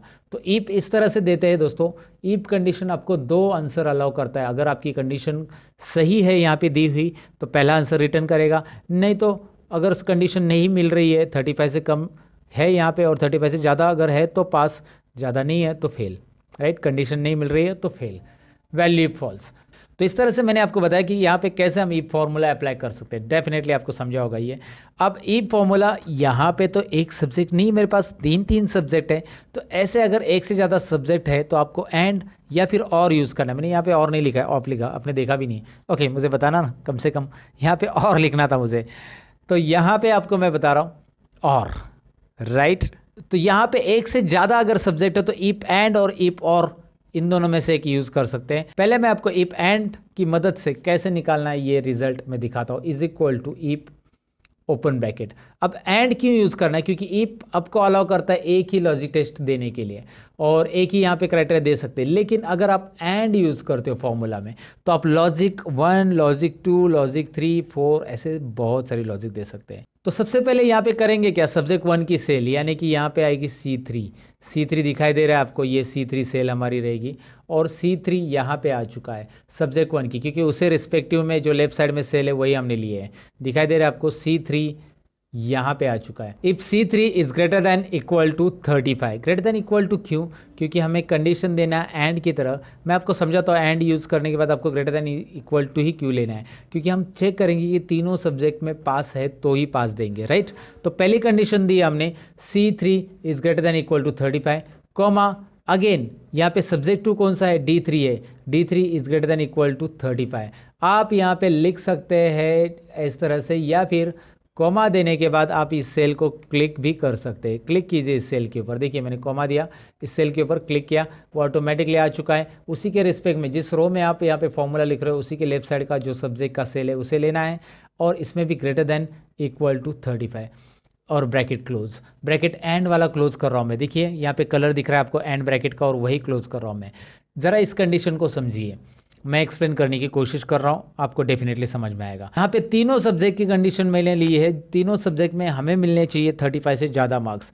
एंड दिया है ना, तो ये कोमा जो है बीच का वो रिप्रेजेंट कर रहा है एंड, यानी कि C3 is greater than equal to 35, comma यानी कि and D3 is greater than equal to 35 मतलब सब्जेक्ट 2 और A3 मतलब subject 3 it should be greater than equal to 35। तीनों में भी 35 से ज़्यादा रहेंगे या रहने चाहिए, रहेंगे तो क्या होगा कॉमा। अब कॉमा करेंगे जैसे हम इस ब्रैकेट के बाद तो वैल्यू ट्रू, तो क्या होगा अगर ये कंडीशन सेटिस्फाई तीनों में भी 35 से ज़्यादा है तो पास होगा डबल इन्वर्टेड कॉमा में, नहीं तो क्या होगा फेल होगा। मैंने यहाँ पे एंटर वगैरह नहीं प्रेस किया, टाइप के आगे वो ऑटोमेटिक नीचे आ जाएगा, आपको एंटर यहाँ पे प्रेस नहीं करना है, बिल्कुल कोई ज़रूरत नहीं फार्मूला में आपको कोई एंटर वगैरह ऐड करने की, बस टाइप करते जाइए, फार्मूला ऑटोमेटिक अपने आप नीचे आता है आगे अगर नहीं जा रहा है तो लॉजिक टेस्ट क्या है देखिए, तीनों सब्जेक्ट में ग्रेटर देन 35 है तो पास, नहीं तो फेल।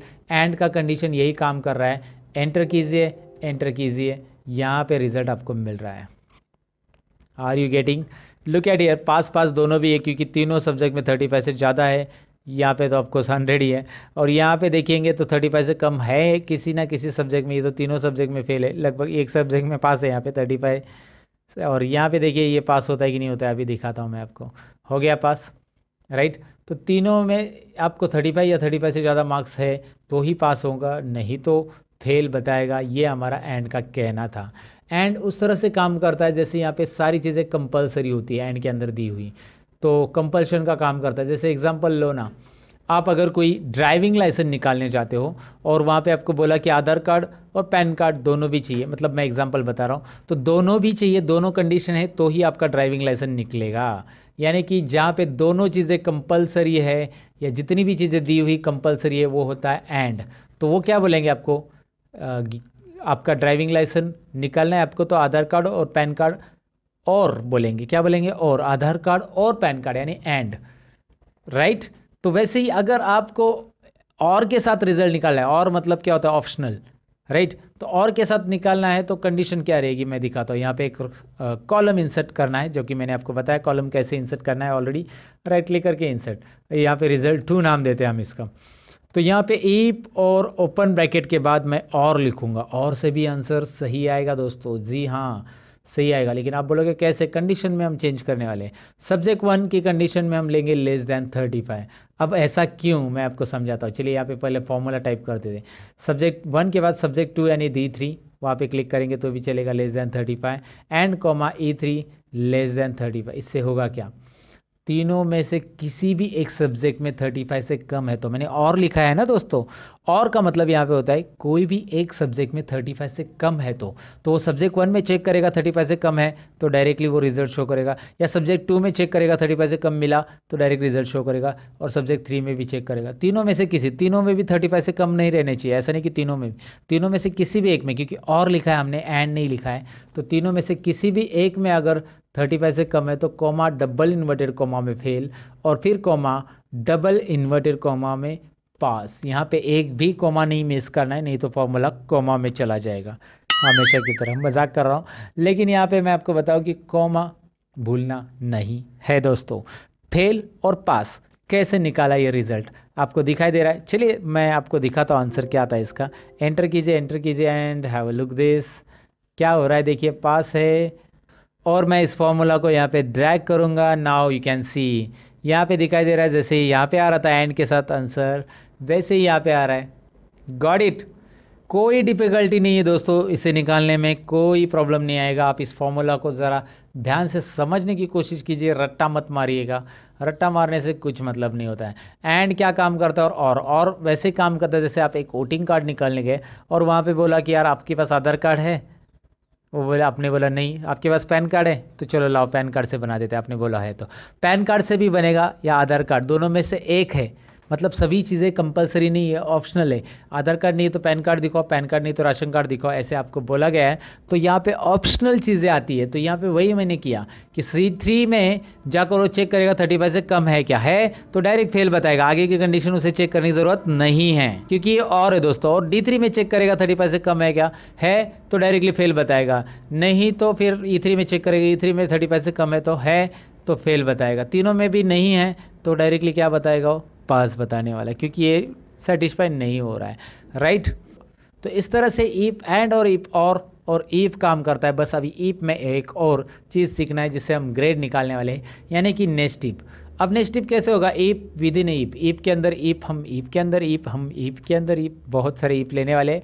वैसे हम कितने इफ लिख सकते हैं, वैसे 100 इफ भी लिखेंगे तो भी चलेगा, लेकिन मैं आपको बताऊँ कि एक्सेल 2019 के अंदर नया फॉर्मूला आया है। इफ को बार बार लिखने से अच्छा आप एक ही बार लिखिए, उसका नाम है इफ्स, और उसके लिए वीडियोस मैंने बनाए थे एक्सेल 2019 में, कौन से नए फॉर्मूलाज है उसका लिंक डिस्क्रिप्शन में, अगर आप इंटरेस्टेड हो तो ज़रूर वीडियो देख लेना दोस्तों। फिलहाल तो मैं आपको बताऊं कि यहाँ पे इज इक्वल टू करना है और आपको इफ टाइप करना है। इफ टाइप करने के बाद सबसे पहला कंडीशन, हम कोई भी एक रिजल्ट लीजिए, ये रिजल्ट ले लेते। If result is equal to fail, अगर रिजल्ट में फेल है तो ग्रेड में भी फेल आएगा, ग्रेड में पास नहीं आएगा।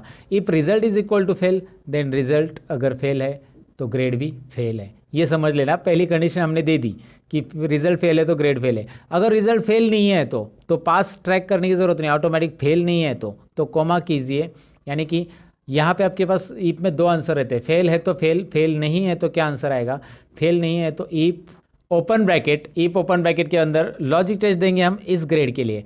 यानी कि ग्रेड कैसा रहता है हमारा, मैं आपको बताता हूँ। इस सेल के अंदर K3 के अंदर 75 से ज़्यादा है तो यहाँ पे मैंने ग्रेटर देन साइन ले लिखा, ग्रेटर देन इक्वल टू 75। अगर 75 से ज़्यादा है तो A+ ग्रेड हम देंगे यहाँ पे, A+। मैंने कौन सा ग्रेड लिखा है देखिए, A+, और ये इन्वर्टेड कोमा में रहेगा इस तरह से। ध्यान से देखिए यहाँ पे कर क्या रहा हूँ मैं, अगर फेल है तो फेल होगा, नहीं तो फेल नहीं है तो K3 में चेक करेंगे कितने मार्क्स है। K3 में चेक करना है यहाँ पे 75 और उससे ज़्यादा है तो greater than equal to 75, then A+ grade आने वाला है। अब यहाँ पे एक बात याद रखिए कि मैंने डिसेंडिंग ऑर्डर ग्रेड लिया है, यानी कि सबसे हाईएस्ट ग्रेड पहले लिया है और यही करना है आपको ग्रेड के फॉर्मूला में। तो ग्रेड के फॉर्मूला में क्या करना है, पहले 75 चेक कीजिए, अगर 75 से ज़्यादा नहीं है तो अब कोमा दीजिए, कोमा देने के बाद दोबारा ईफ आएगा, ईफ ओपन ब्रैकेट, और हम K3 को दोबारा सेलेक्ट करेंगे, K3 greater than equal to, इस बार हम 60 चेक करेंगे, 60 है तो कौन सा ग्रेड देंगे, देखिए ध्यान से 60 है तो यहाँ पे हम A ग्रेड देंगे, लेकिन हमने एक ही आंसर दिया है वैल्यू इफ ट्रू वाला, वैल्यू इफ फॉल्स वाला आंसर हम यहाँ पे देंगे, दूसरा इफ लेंगे, वैल्यू इफ फॉल्स की जगह हम दूसरा इफ लेंगे और यहाँ पे हम क्या लिखेंगे देखिए, फिर से लॉजिक टेस्ट K3, मतलब एक इफ के अंदर दूसरा इफ कैसे मैं कर रहा हूँ देखिए, K3 is greater than equal to 50, अगर 50 या 45 लेते हैं, 45 से ज़्यादा है तो C ग्रेड। तो पहला आंसर हमने जैसे लिखा C ग्रेड, इसका यहाँ पे दिख रहा है वैल्यू इफ ट्रू, पहला आंसर इस ईफ का लॉजिक टेस्ट ये है, और कॉमा, और जैसे दूसरा आंसर लिखना है और एक ईफ ऐड करेंगे हम, if open bracket K3 is greater than equal to 35 है तो कौन सा ग्रेड, यहाँ पे गलती कर दी मैंने, यहाँ पे होना चाहिए C ग्रेड और वहाँ पे होना चाहिए B ग्रेड, ये हमारी थोड़ी सी गलती होगी, यहाँ पे मिस्टेक हम यहाँ पे सुधार लेते हैं। चलिए देर आए दुरुस्त है, राइट। तो यहाँ पे A+, A, B और C ग्रेड मैंने लिखा। आप लगा यार इतना बड़ा फॉर्मूला, आप ऐसा सोचो मत बिल्कुल। ये फॉर्मूला क्या है मैं आपको बताता हूँ। ये फॉर्मूला रिपीट है, ये फॉर्मूला दिख रहा है यहाँ से यहाँ तक, यही कॉपी करके यहाँ पे फिर से रखा गया है, बस दिखाई दे रहा है। बस आपको चेंज करना है ग्रेड यहाँ पे, और ग्रेड और मार्क्स चेंज करने, कंडीशन चेंज करना है। बाकी यहाँ पे ब्रैकेट कितने क्लोज होंगे ये सब देखने की ज़रूरत नहीं है, चिंता करने की ज़रूरत नहीं है। एंटर कीजिए, एक्सेल ऑटोमेटिक ब्रैकेट क्लोज कर रहा है, यहाँ पे इस बॉक्स में दिख रहा है एक्सेल ऑटोमेटिकली ब्रैकेट यहाँ पे क्लोज कर रहा है। येस, तो यहाँ पे ब्रैकेट को यस करेंगे और आंसर आ रहा है। चलिए देखते हैं अकॉर्डिंग टू दैट परसेंटेज के हिसाब से, जो फेल है फेल के लिए फेल, और जो परसेंटेज यहाँ पे दिखाई दे रहे हैं उसके हिसाब से उसको मार्क्स आए हैं कि नहीं आए, आए हैं। इसे हम नेक्स्ट टिप बोलते हैं दोस्तों। इसकी ज़रा प्रैक्टिस आपको करनी ज़रूरी है, और जितनी रिपीट आप इसके प्रैक्टिस करोगे उतना ईप आप डीपली समझते जाओगे कि ईप के अंदर लॉजिक टेस्ट होता क्या है, पहला आंसर क्या होता है, दूसरा आंसर क्या होता है, नेक्स्ट टिप लिया कैसे गया है, यहाँ पे क्यों लिया गया है, ये सारी चीज़ें आपको समझ में आएगी। तो ज़रूर ईप का एक बार प्रैक्टिस कीजिए। हमारा ग्रेड तक हमारा हो गया है। अब नेक्स्ट पॉइंट की तरफ बढ़ते हैं।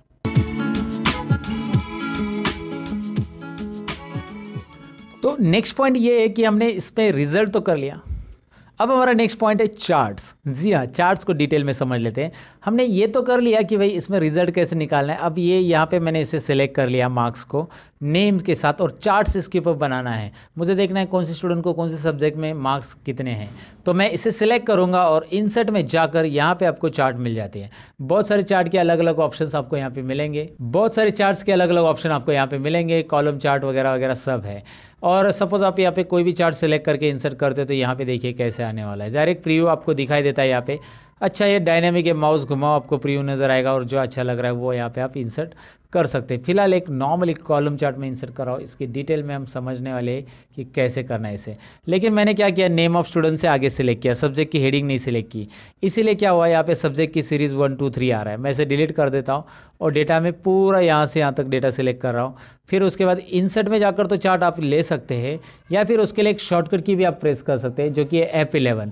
मैं इस डेटा को सिलेक्ट करके अगर F11 प्रेस करता हूँ ना दोस्तों, तो आपको यहाँ पे एक नई शीट आ रही है, बॉटम में दिख रही है। शीट 1 में हमारा डेटा था, चार्ट 1 करके एक यहाँ पे शीट आ चुकी है। शीट 1 में डेटा है, चार्ट 1 करके एक नई शीट आ चुकी है जिसमें हमारा चार्ट आ चुका है। यहाँ पे आपको दिख रहा है राहुल भोर, अजय शर्मा, रमेश ढोले, संदीप शर्मा, विनोद शर्मा एंड आकाश काले, किसको कितने मार्क्स हैं यहाँ पे आपको दिख रहे हैं।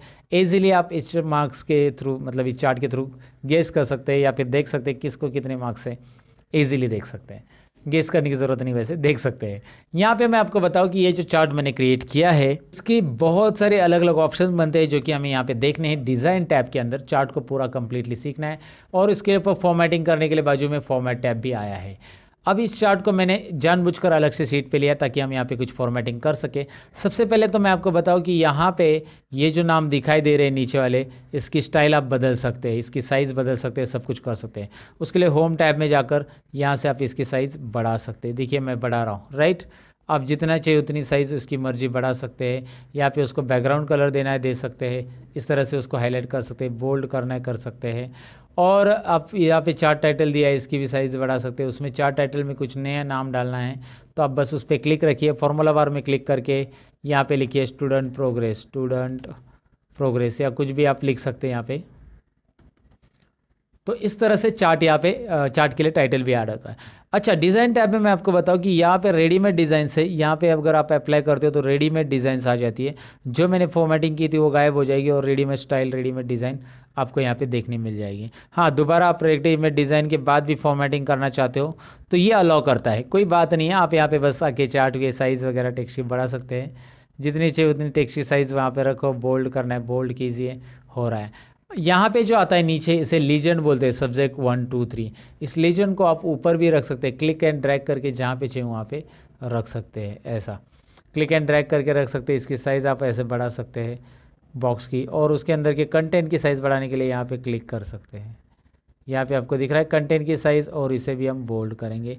इस बॉक्स की साइज़ थोड़ी सी बढ़ाएंगे। Now you can see that colours also, यहाँ पे दिखाई दे रहा है वो कलर्स कौन से सब्जेक्ट के कौन से हैं। साथ ही में ये जो हमने डिज़ाइन लिया था, ये डिज़ाइन में उसमें डेटा लेबल भी आ रहे हैं। यहाँ पे इसे डेटा लेबल बोलते हैं। ये जो मार्क्स यहाँ पे दिखाई दे रहे हैं ना, 45 65 35, ये हमारे डेटा लेबल। यहाँ पे अलग लेआउट लेंगे तो देखिए यहाँ पे इस तरह से आ रहा है। आप जैसे चाहिए वैसे यहाँ पे कर सकते हैं। आपको जो फॉर्मेटिंग चाहिए वो यहाँ से चेंज कर सकते हैं। अंडू कर देता हूँ मैं, फ़िलहाल ये रख देता हूँ। यहाँ पे चेंज कलर ऑप्शन भी दिया है, कलर्स चेंज होंगे अगर आप मूव करते हो, जैसे जो चाहिए वो कलर्स में आप यहाँ पे चार्ट देख पाएंगे, राइट। उसके अलावा यहाँ पे क्विक लेआउट ऑप्शन दिया गया है। क्विक लेआउट में क्या है देखिए, क्विक लेआउट में जैसे आप माउस पॉइंटर घुमाते हो वैसे अलग अलग डिज़ाइंस, अलग अलग लेआउट्स आपके सामने यहाँ पे प्रेजेंट होंगे, और आपको जो पसंद है वो आप यहाँ पे ले सकते हैं। जो प्रेजेंटेटिव लग रहा है, यहाँ पे टेबल के साथ आ रहा है, नीचे टेबल भी आ रहा है, दिखाई दे रहा है आपको। सो वट एवर, लाइक आपको जो पसंद है यहाँ से आप सिलेक्ट कर सकते हैं। नहीं है तो पहले वाला रहने दीजिएगा। तो यहाँ पे आ गया add chart element axis. Axis में हॉरिजॉन्टल एक्सिस तो है, जैसे कि राहुल बो राजेश ये सब दिखाई दे रहा है आपको नाम, लेकिन वर्टिकल नहीं है। वर्टिकल में देखिए अभी ऐड हो गया, दिख रहा है ना, ये 0 20 कितने मार्क्स है वो देखने के लिए। वर्टिकल एक्सिस की ज़रूरत है नहीं है, वो यहाँ से आप हाइड और शो कर सकते हैं। अच्छा, हमने वैसे भी लेबल दिए है यहाँ पे, तो लेबल दिए है तो उसको वर्टिकल एक्सिस रखना है नहीं रखना है, यहाँ से आप हाइड भी करेंगे तो भी चलेगा। एक्सिस टाइटल देखिए, एक्सिस टाइटल में आपको यहाँ पे दिख रहा है प्राइमरी हॉरिजॉन्टल और वर्टिकल दोनों टाइटल आ रहे हैं। जैसे मैं क्लिक करूँ वर्टिकल के लिए तो यहाँ पे आ रहा है टाइटल। इसमें क्या करना है, मार्क्स आपको फॉर्मूला बार में लिखना है, एंटर कर देना है, और इसकी साइज़ बढ़ानी है तो आप यहाँ से बढ़ा सकते हैं इस तरह से। इंटरेस्टिंग है ना? ओके, बहुत ही इंटरेस्टिंग है, कोई डिफ़िकल्टी नहीं है। यहाँ पे बस डिज़ाइन टैब में जाना है और बस क्लिक करना है, कोई फार्मूला वगैरह तो देना है ही नहीं है। चार्ट का टाइटल चाहिए नहीं चाहिए, नन, देखिए टाइटल गायब हो गया। सेंटर में चाहिए या फिर आप वो चार्ट चाहिए, वो आपके ऊपर है। डेटा लेवल्स अभी मैंने दिए, ऑलरेडी आए हैं वहाँ पे उस डिज़ाइन पे, लेकिन आप यहाँ से उसका पोजीशन चेंज कर सकते हैं। जैसे आप यहाँ पे माउस पॉइंटर घुमाओगे आपको दिख रहा है इनसाइड बेस। आपको जो अच्छा लग रहा है आउटसाइड बेस, आउटसाइड वाले रखने हैं, कॉल आउट वाले रखने हैं, इस तरह से नाम के साथ आएंगे, इस तरह से आएंगे, दिखाई दे रहा है कहाँ पे रखने हैं।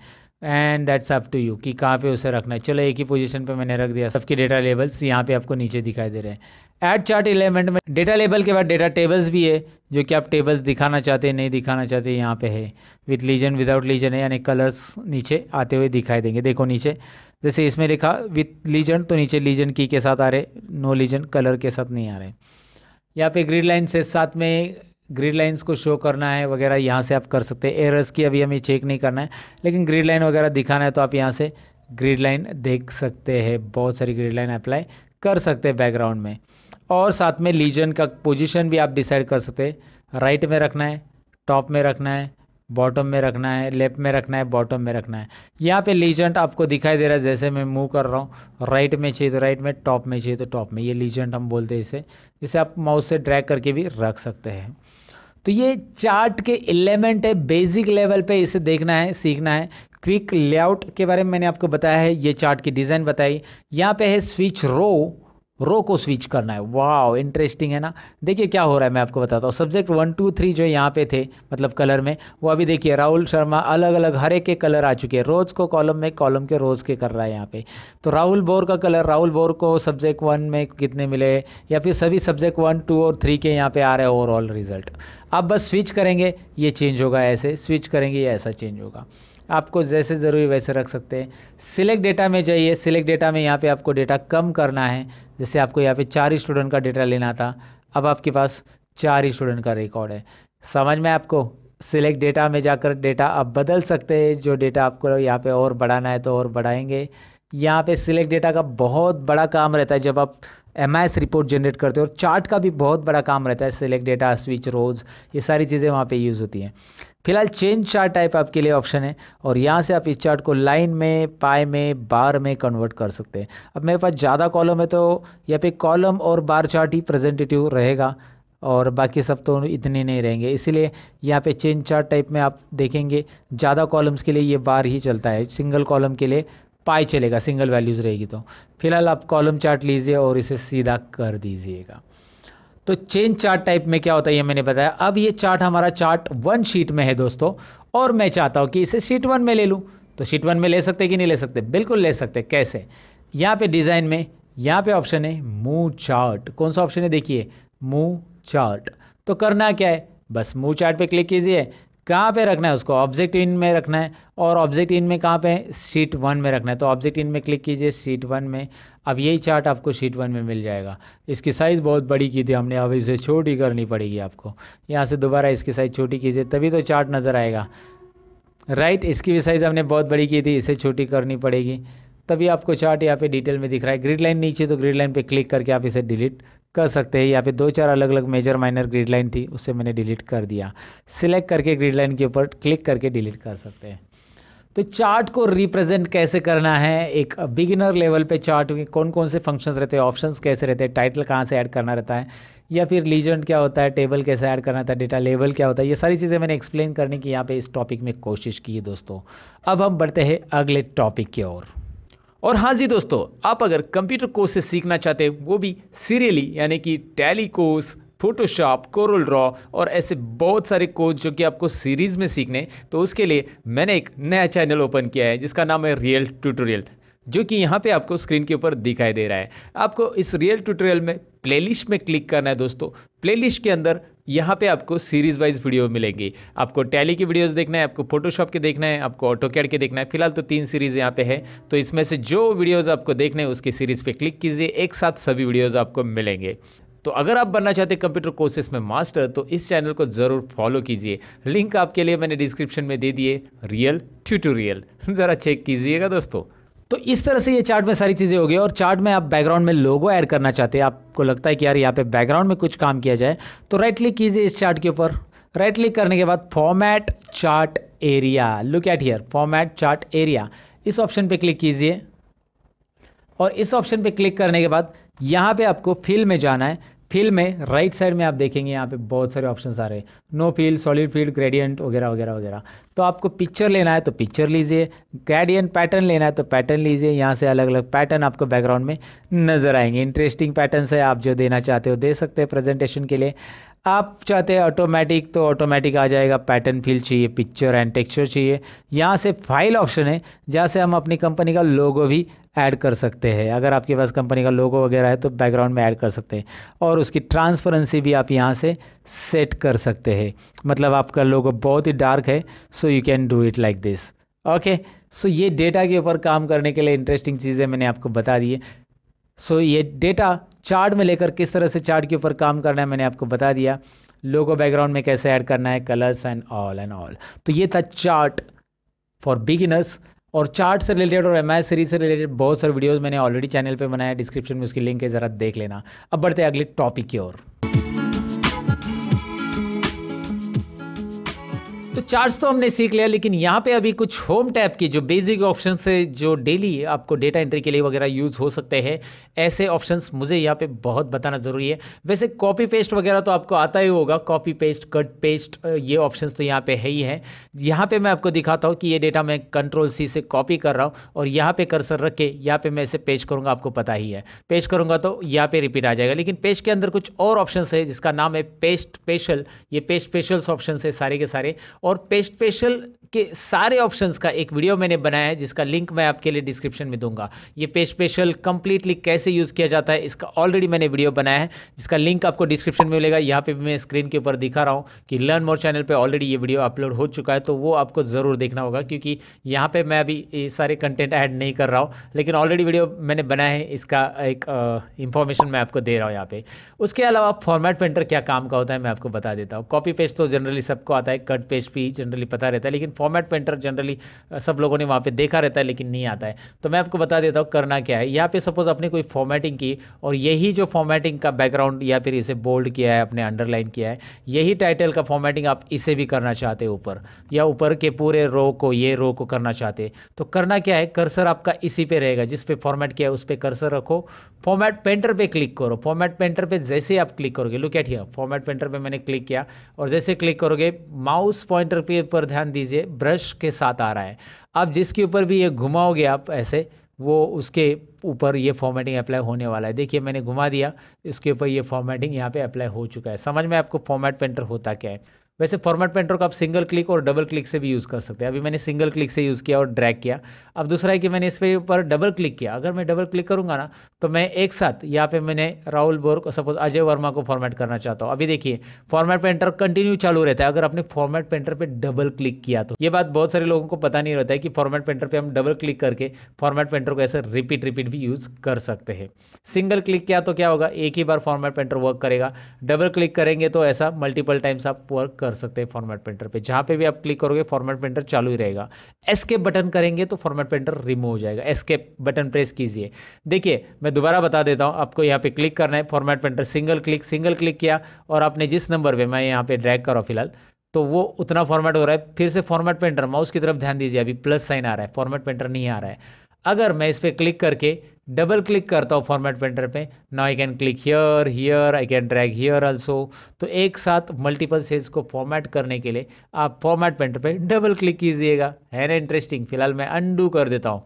अंडू पता है ना, Ctrl+Z अंडू, और रीडू करने के लिए Ctrl+Y, undo and redo. Undo and Pandu नहीं होता है दोस्तों, अंडू एंड रीडू होता है, याद रखिए। अंडू पांडू तो नाना पाटेकर जी बोलते हैं, अंडू पांडू समझा क्या? ओके मैं जस्ट जोक कर रहा हूँ। फिलहाल तो आपको मैं बताऊँ कि ये फॉर्मेट पेंटर तो आपको समझ में आया होगा। बोल्ड इटैलिक अंडरलाइन मुझे बताने की ज़रूरत नहीं। ऑल बॉर्डर्स के बारे में मैंने बताया आपको कैसे करते हैं। यहाँ पे कलर्स वगैरह कैसे फिल करना है वो भी हमने देख लिया। बहुत सारी बार आपको ऑल बॉर्डर्स नहीं देने की ज़रूरत पड़ सकती है। सपोज़ आपने ऑल बॉर्डर्स को नो बॉर्डर करना है तो यहाँ पे जाओ और यहाँ पे ऑल बॉर्डर्स की ज़रूरत नहीं है आपको, नो बॉर्डर, बस इसको आउटसाइड बॉर्डर देना है। अभी देखिए इसका आउटसाइड बॉर्डर भी चला गया है। तो इसके आउटसाइड बॉर्डर कैसे देते हैं हम, यहाँ पे देखिए आउटसाइड बॉर्डर्स भी ऑप्शंस है, थिक बॉक्स बॉर्डर भी है, थिक आउटसाइड बॉर्डर्स भी है। जो देना है यहाँ से आप दे सकते हैं दोस्तों। है ना इंटरेस्टिंग। सो यहाँ पे बॉर्डर आपको देना कैसे है वो एक बार ट्राई कीजिए। इस बॉर्डर में बहुत सारे कलर फिल चाहिए तो यहाँ से आप उसको शेडिंग कलर दे सकते हैं। डिफरेंट फॉन्ट कलर है, यहाँ पे टेक्स्ट की साइज़ वगैरह बढ़ाना, यहाँ पे इसे सेंटर करना है। जैसे मैं इसकी हाइट बढ़ा रहा हूँ, ज़रा ध्यान से देखिए, रो की हाइट ऐसे आप बढ़ा सकते हैं। ये याद रखना है। जैसे हमने कॉलम की विड्थ सीखी थी कि आप यहाँ से ऐसा ड्रैग कर सकते हैं, वैसे हम रो की हाइट यहाँ पे बढ़ा सकते हैं। वैसे मैं आपको बताऊँ कि कॉलम और रो की विड्थ अगर इक्वली करनी है सभी कॉलम की, तो आप एक काम कीजिए, एक तो आप इसे सभी रो को एक साथ सिलेक्ट कीजिए और बीच में कहीं पे भी एरो रख के आप ऐसे ड्रैग करेंगे, इक्वली सबकी हाइट बढ़ेगी। या यहाँ पे राइट साइड में एक ऑप्शन है, फॉर्मेट में जाइए, राइट साइड में फॉर्मेट में रो हाइट दिखाई दे रहा है आपको, रो हाइट ऑप्शन, इससे आप रो हाइट कर सकते हैं इक्वली। यहाँ पे रो हाइट टाइप कीजिए, उतने जो रो सिलेक्टेड है उनकी हाइट उतनी हो जाएगी, 20, रो हाइट 20, राइट। तो इस तरह से रो हाइट आप बढ़ा सकते हैं। लेकिन इसमें अभी मैंने हाइट बढ़ा दी है, तो ये ज़रा टेक्स्ट को नोटिस कीजिए, और थोड़ी सी हाइट बढ़ा देता हूँ, और थोड़ी सी हाइट बढ़ा देता हूँ, और इस टेक्स्ट को नोटिस कीजिए बॉटम में आ रहा है। तो आप इसे यहाँ पे दिखाई दे रहा है ना, मिडल अलाइन से क्या हो रहा है, टॉप अलाइन से क्या हो रहा है, मिडल अलाइन से क्या हो रहा है। यहाँ पे ज़रा मैं जूम कर लेता हूँ, ये अलाइनमेंट वर्टिकल और हॉरिजॉन्टल अलाइनमेंट है एक्सेल में। ये सेंटर चाहिए तो सेंटर यहाँ पे ऐसा रख सकते हैं, टोटली सेंटर हॉरिजॉन्टल सेंटर आ जाएगा। देखो डेटा कैसा आ रहा है, you know that left side में आएगा, सेंटर में आएगा, राइट में आएगा।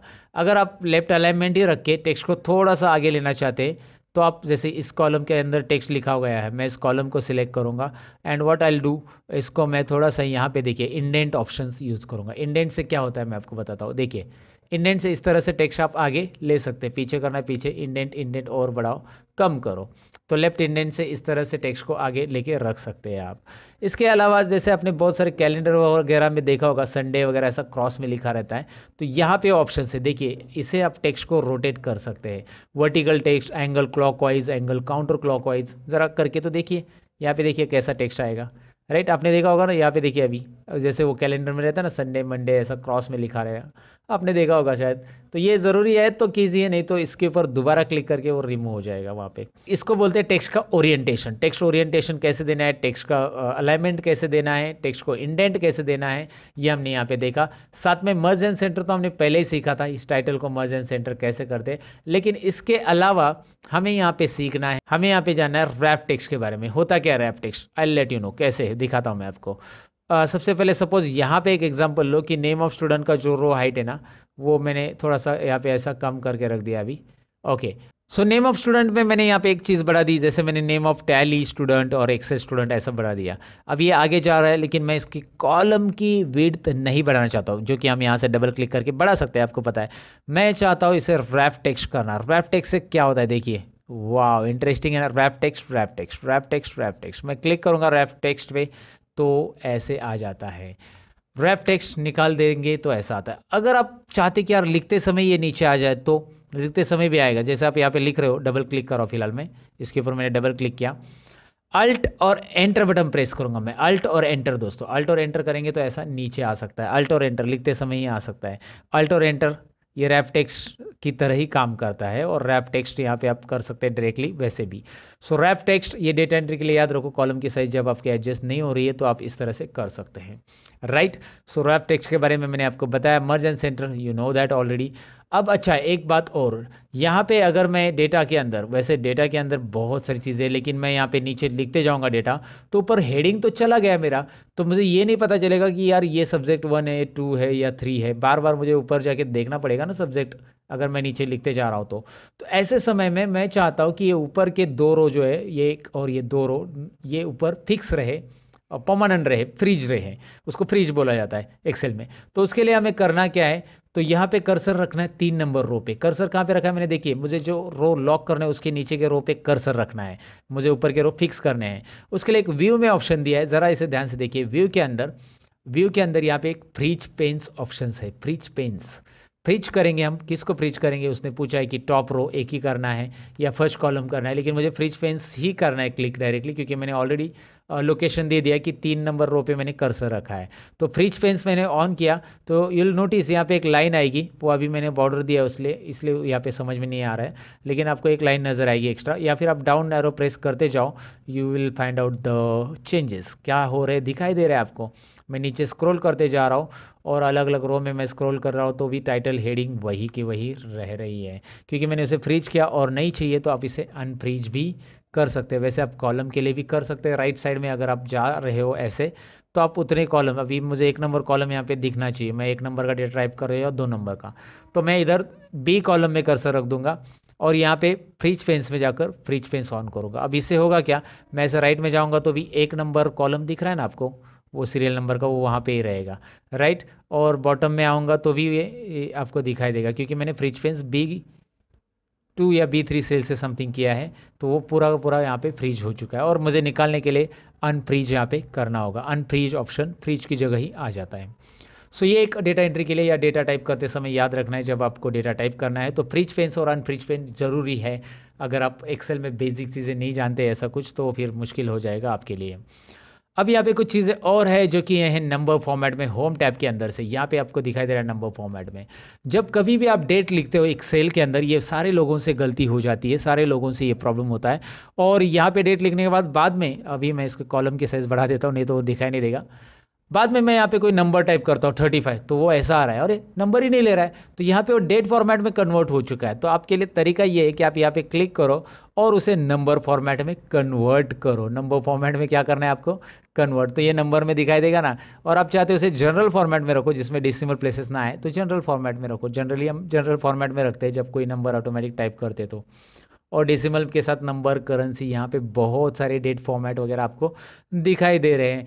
अच्छा, अगर आपने डेट लिखी और वहाँ पे नंबर आ रहा है तो वहाँ पे आपको करना क्या है, यहाँ पे जैसे मैं आपको दिखाता हूँ, यहाँ पे मैंने लिखा 20/2/2019, ऐसा कुछ भी लिख दिया, राइट। अब मैं जब इसे यहाँ पे कन्वर्ट कर देता हूँ, ज़रा मैं देखा जनरल फॉर्मेट में, तो इस तरह से नंबर आ रहा है। अगर कभी ऐसा नंबर फॉर्मेट में कुछ आ गया तो आप उसे नंबर फॉर्मेट की जगह इसे डेट फॉर्मेट में कन्वर्ट कर सकते हैं ईजिली। तो उसके लिए करना क्या है, आपको बस यहाँ पे करना है शॉर्ट डेट या लॉन्ग डेट। शॉर्ट डेट या लॉन्ग डेट यहाँ पे आसानी से आप कर सकते हैं नंबर फॉर्मेट को डेट फॉर्मेट में कन्वर्ट करने के लिए।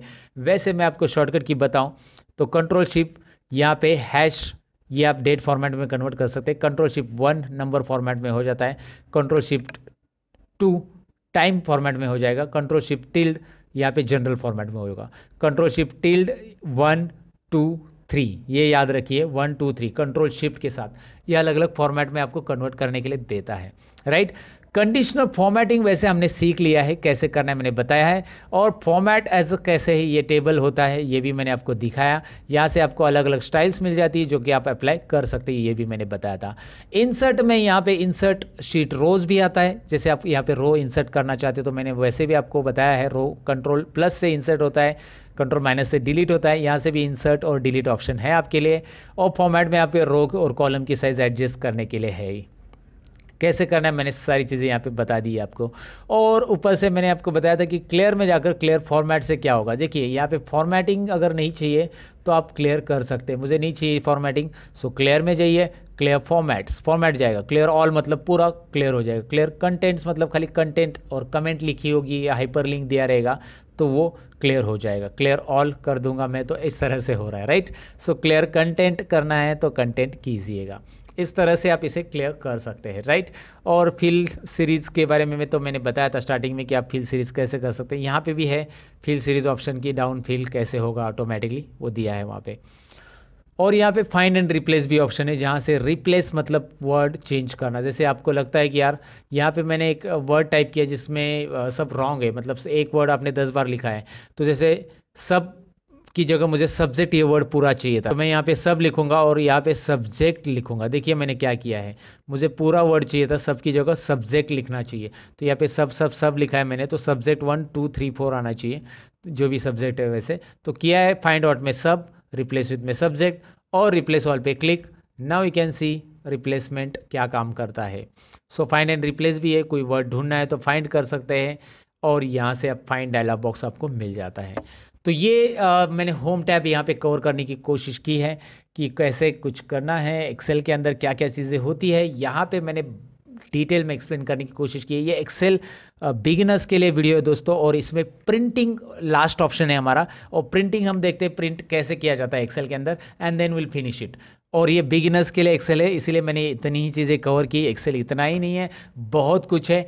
तो एक्सेल जो बिगिनर के बाद सीखना चाहते हैं उसके लिए एक ट्यूटोरियल आएगा बड़ा सा, जिसमें मैं बहुत सारी चीज़ें और एक्सप्लेन करूंगा एक्सेल के अंदर, जो कि उसके लिए आपको थोड़ा इंतज़ार करना पड़ेगा। लेकिन आगे का टॉपिक सीख के जाइएगा कि प्रिंट कैसे करते हैं। प्रिंट करने के लिए कंट्रोल-P, राइट। कंट्रोल-P किया तो यहाँ पे प्रिंट आ जाता है, ऐसा ऐसा प्रिंट आ रहा है। एक काम करते हैं, मैं यहाँ पे ज़रा थोड़ा सा डेटा को अरेंज कर देता हूँ। पहले प्रिंट करने के लिए यहाँ पे मैं डेटा को एक काम कर देता हूँ, पूरा नॉर्मल जैसे डेटा था पहले, जैसा रखा था डेटा मैंने वैसे लाता हूँ यहाँ पे। उसके लिए करना क्या है, बस आपको Ctrl+Z ही तो बटन प्रेस करते जाना है। Ctrl+Z बटन प्रेस करते जाएंगे तो यहाँ पे आपको डेटा मिल जाएगा। मैंने अंडू कर दिया पूरा का पूरा। फिलहाल इस चार्ट की मुझे ज़रूरत नहीं, मैं इसे डिलीट कर देता हूँ, और यहाँ पे लिखा हुआ एक्स्ट्रा कंटेंट भी मैं डिलीट करता हूँ। अब देखिए मैं Ctrl+P करूँगा तो यहाँ पे आपको ये प्रिंट में बॉर्डर के साथ, मैंने बॉर्डर दिया है इसको, इसलिए बॉर्डर के साथ आ रहा है। अगर आपने बॉर्डर नहीं दिया तो बॉर्डर नहीं आएगा, आपको मैंने स्टार्टिंग में बताया था। अब यहाँ पे मैं आपको बताऊँ कि चलो कंट्रोल पी में हम इसमें आ चुके हैं, कंट्रोल पी स्क्रीन के अंदर यहाँ पे, लेकिन आपको दिखाई दे रहा है कि यार काउंट तक ही डेटा आ रहा है, काउंट तक, काउंट के आगे भी डेटा है मेरा। यहाँ पे देख सकते हैं ना एक्सेल में काउंट के आगे भी है, लेकिन यहाँ पे एक डॉटेड लाइन आ रही है जो कि पिन की बाउंड्री या पेज की साइज़ बता रही है कि पेज यहाँ तक ही है, डॉटेड लाइन। ये कंट्रोल पी बटन प्रेस करने के बाद आपके भी एक्सेल में दिखाई देगी कि यहाँ तक का ही प्रिंट होगा। तो आगे का डेटा का क्या, मैं इसको डबल क्लिक करके एडजस्ट कर सकता हूँ, या कंट्रोल ए करके, कंट्रोल ए और यहाँ पे alt H O I press का तो auto fit column width, column की विड्थ जो है ऑटोमेटिक जितनी रिक्वायर्ड है उतनी आ जाएगी। तो कंट्रोल पी करो, अभी एवरेज तक डेटा आ गया है। चलिए एवरेज में भी थोड़ा सा काम कर देते, हम यहाँ पे प्रिंटिंग के लिए और थोड़ा सा काम सेटल करना पड़ेगा हमें डेटा को प्रॉपरली। डेसिमल प्लेसेस हम यहाँ पे कम कर देते हैं, और यहाँ पे भी अल्ट एच ओ आई करने के बाद ये भी कम हो गया। अब आपको दिखाई दे रहा है रिजल्ट 1 रिजल्ट 2 तक आ रहा है, ग्रेड नहीं आ रहा है। तो ऐसे में क्या करेंगे हम आगे, हमें इसे एक ऑप्शन यहाँ पे मिल जाता है, और यहाँ पे है पोर्ट्रेट की जगह आप इसे लैंडस्केप कीजिए। लैंडस्केप करते ही पेज का हॉरिजेंटल व्यू आ जाएगा, और यहाँ पे जितने चाहे और कॉलम आपकी मर्जी और भी ऐड कर सकते हैं। लेकिन आप चाहते हैं कि नहीं नहीं नहीं, लैंडस्केप में रो कम आएंगे, पोर्ट्रेट ही चाहिए, वर्टिकली डेटा चाहिए, तो रखिए यहाँ पे एक ऑप्शन है राइट कॉर्नर में, शो मार्जिन, ये दिख रहा है आपको मार्जिन ऑप्शंस, तो इस पर क्लिक कीजिए, शो मार्जिन लाइन आएगी, और इसे थोड़ा बहुत एडजस्ट कर सकते हैं आप, ऐसे इस मार्जिन को कम कीजिए, वो ग्रेड अंदर आ जाएगा। प्रिंट से रिलेटेड जितनी भी सेटिंग्स आपको सीखनी है उसके लिए ऑलरेडी मैंने वीडियो बनाया था, जिसमें मैंने बताया कि प्रिंट के अंदर सारी सेटिंग्स कैसे करेंगे। उसके लिए लर्न मोर चैनल पे वीडियो डाला था, उसके लिए सर्च करना है अपने को लर्न मोर चैनल पे, राइट साइड में जो सर्च बॉक्स आता है उसमें क्लिक करके टाइप करना है प्रिंटिंग इन एक्सेल। तो जैसे ही आप टाइप करोगे नीचे आपको वीडियो की लिंक मिल जाएगी। डिस्क्रिप्शन में वैसे भी मैं लिंक देने की कोशिश यहाँ पे करूँगा दोस्तों आपके लिए। ज़रूर आपको वो वीडियो देखना चाहिए कि एक्सेल में प्रिंटिंग से रिलेटेड कौन कौन से टिप्स है, प्रोफेशनली प्रिंट कैसे किया जाता है। ये तो मैंने बेसिक चीज़ें बताई कि कॉलम कैसे वगैरह एडजस्ट करना है, आपको मार्जिन कैसे सेट करना है, ये सारी चीज़ें यहाँ पे मैंने बताई फिलहाल तो, लेकिन उसके अंदर पूरे प्रोफेशनल लेवल पे मैंने सारी चीज़ें बताई है। I want you to watch that video. तो मैंने जितने भी वीडियो रिकमेंड किए वो आप देखेंगे, ऐसे उम्मीद करता हूँ। लर्न मोर चैनल पे बने रहेंगे हमेशा की तरह। ये था बिगिनर्स एक्सेल वीडियो दोस्तों। अच्छा लगा है लाइक बटन पे क्लिक कीजिएगा, नहीं लगा है डिसलाइक पे क्लिक मत कीजिएगा, लेकिन ओके तो नहीं लगा है तो छोड़ दीजिए, अच्छा लगा है तो लाइक ज़रूर कीजिए, शेयर कीजिए अपने दोस्तों के साथ जिनको भी एक्सेल सीखना चाहते हैं, उनके लिए ये बहुत काम का वीडियो रहेगा। मैं मिलूंगा कुछ और इंटरेस्टिंग वीडियो के अंदर जिसमें रहेगा एक्सेल की टिप्स एंड ट्रिक्स, बहुत कुछ रहेगा इंटरेस्टिंग और भी सीखने के लिए दोस्तों। तब तक के लिए हमेशा की तरह यही कहूँगा, सीखते रहो, सिखाते रहो, मेरे वीडियोस देखते रहो, और बाय बाय।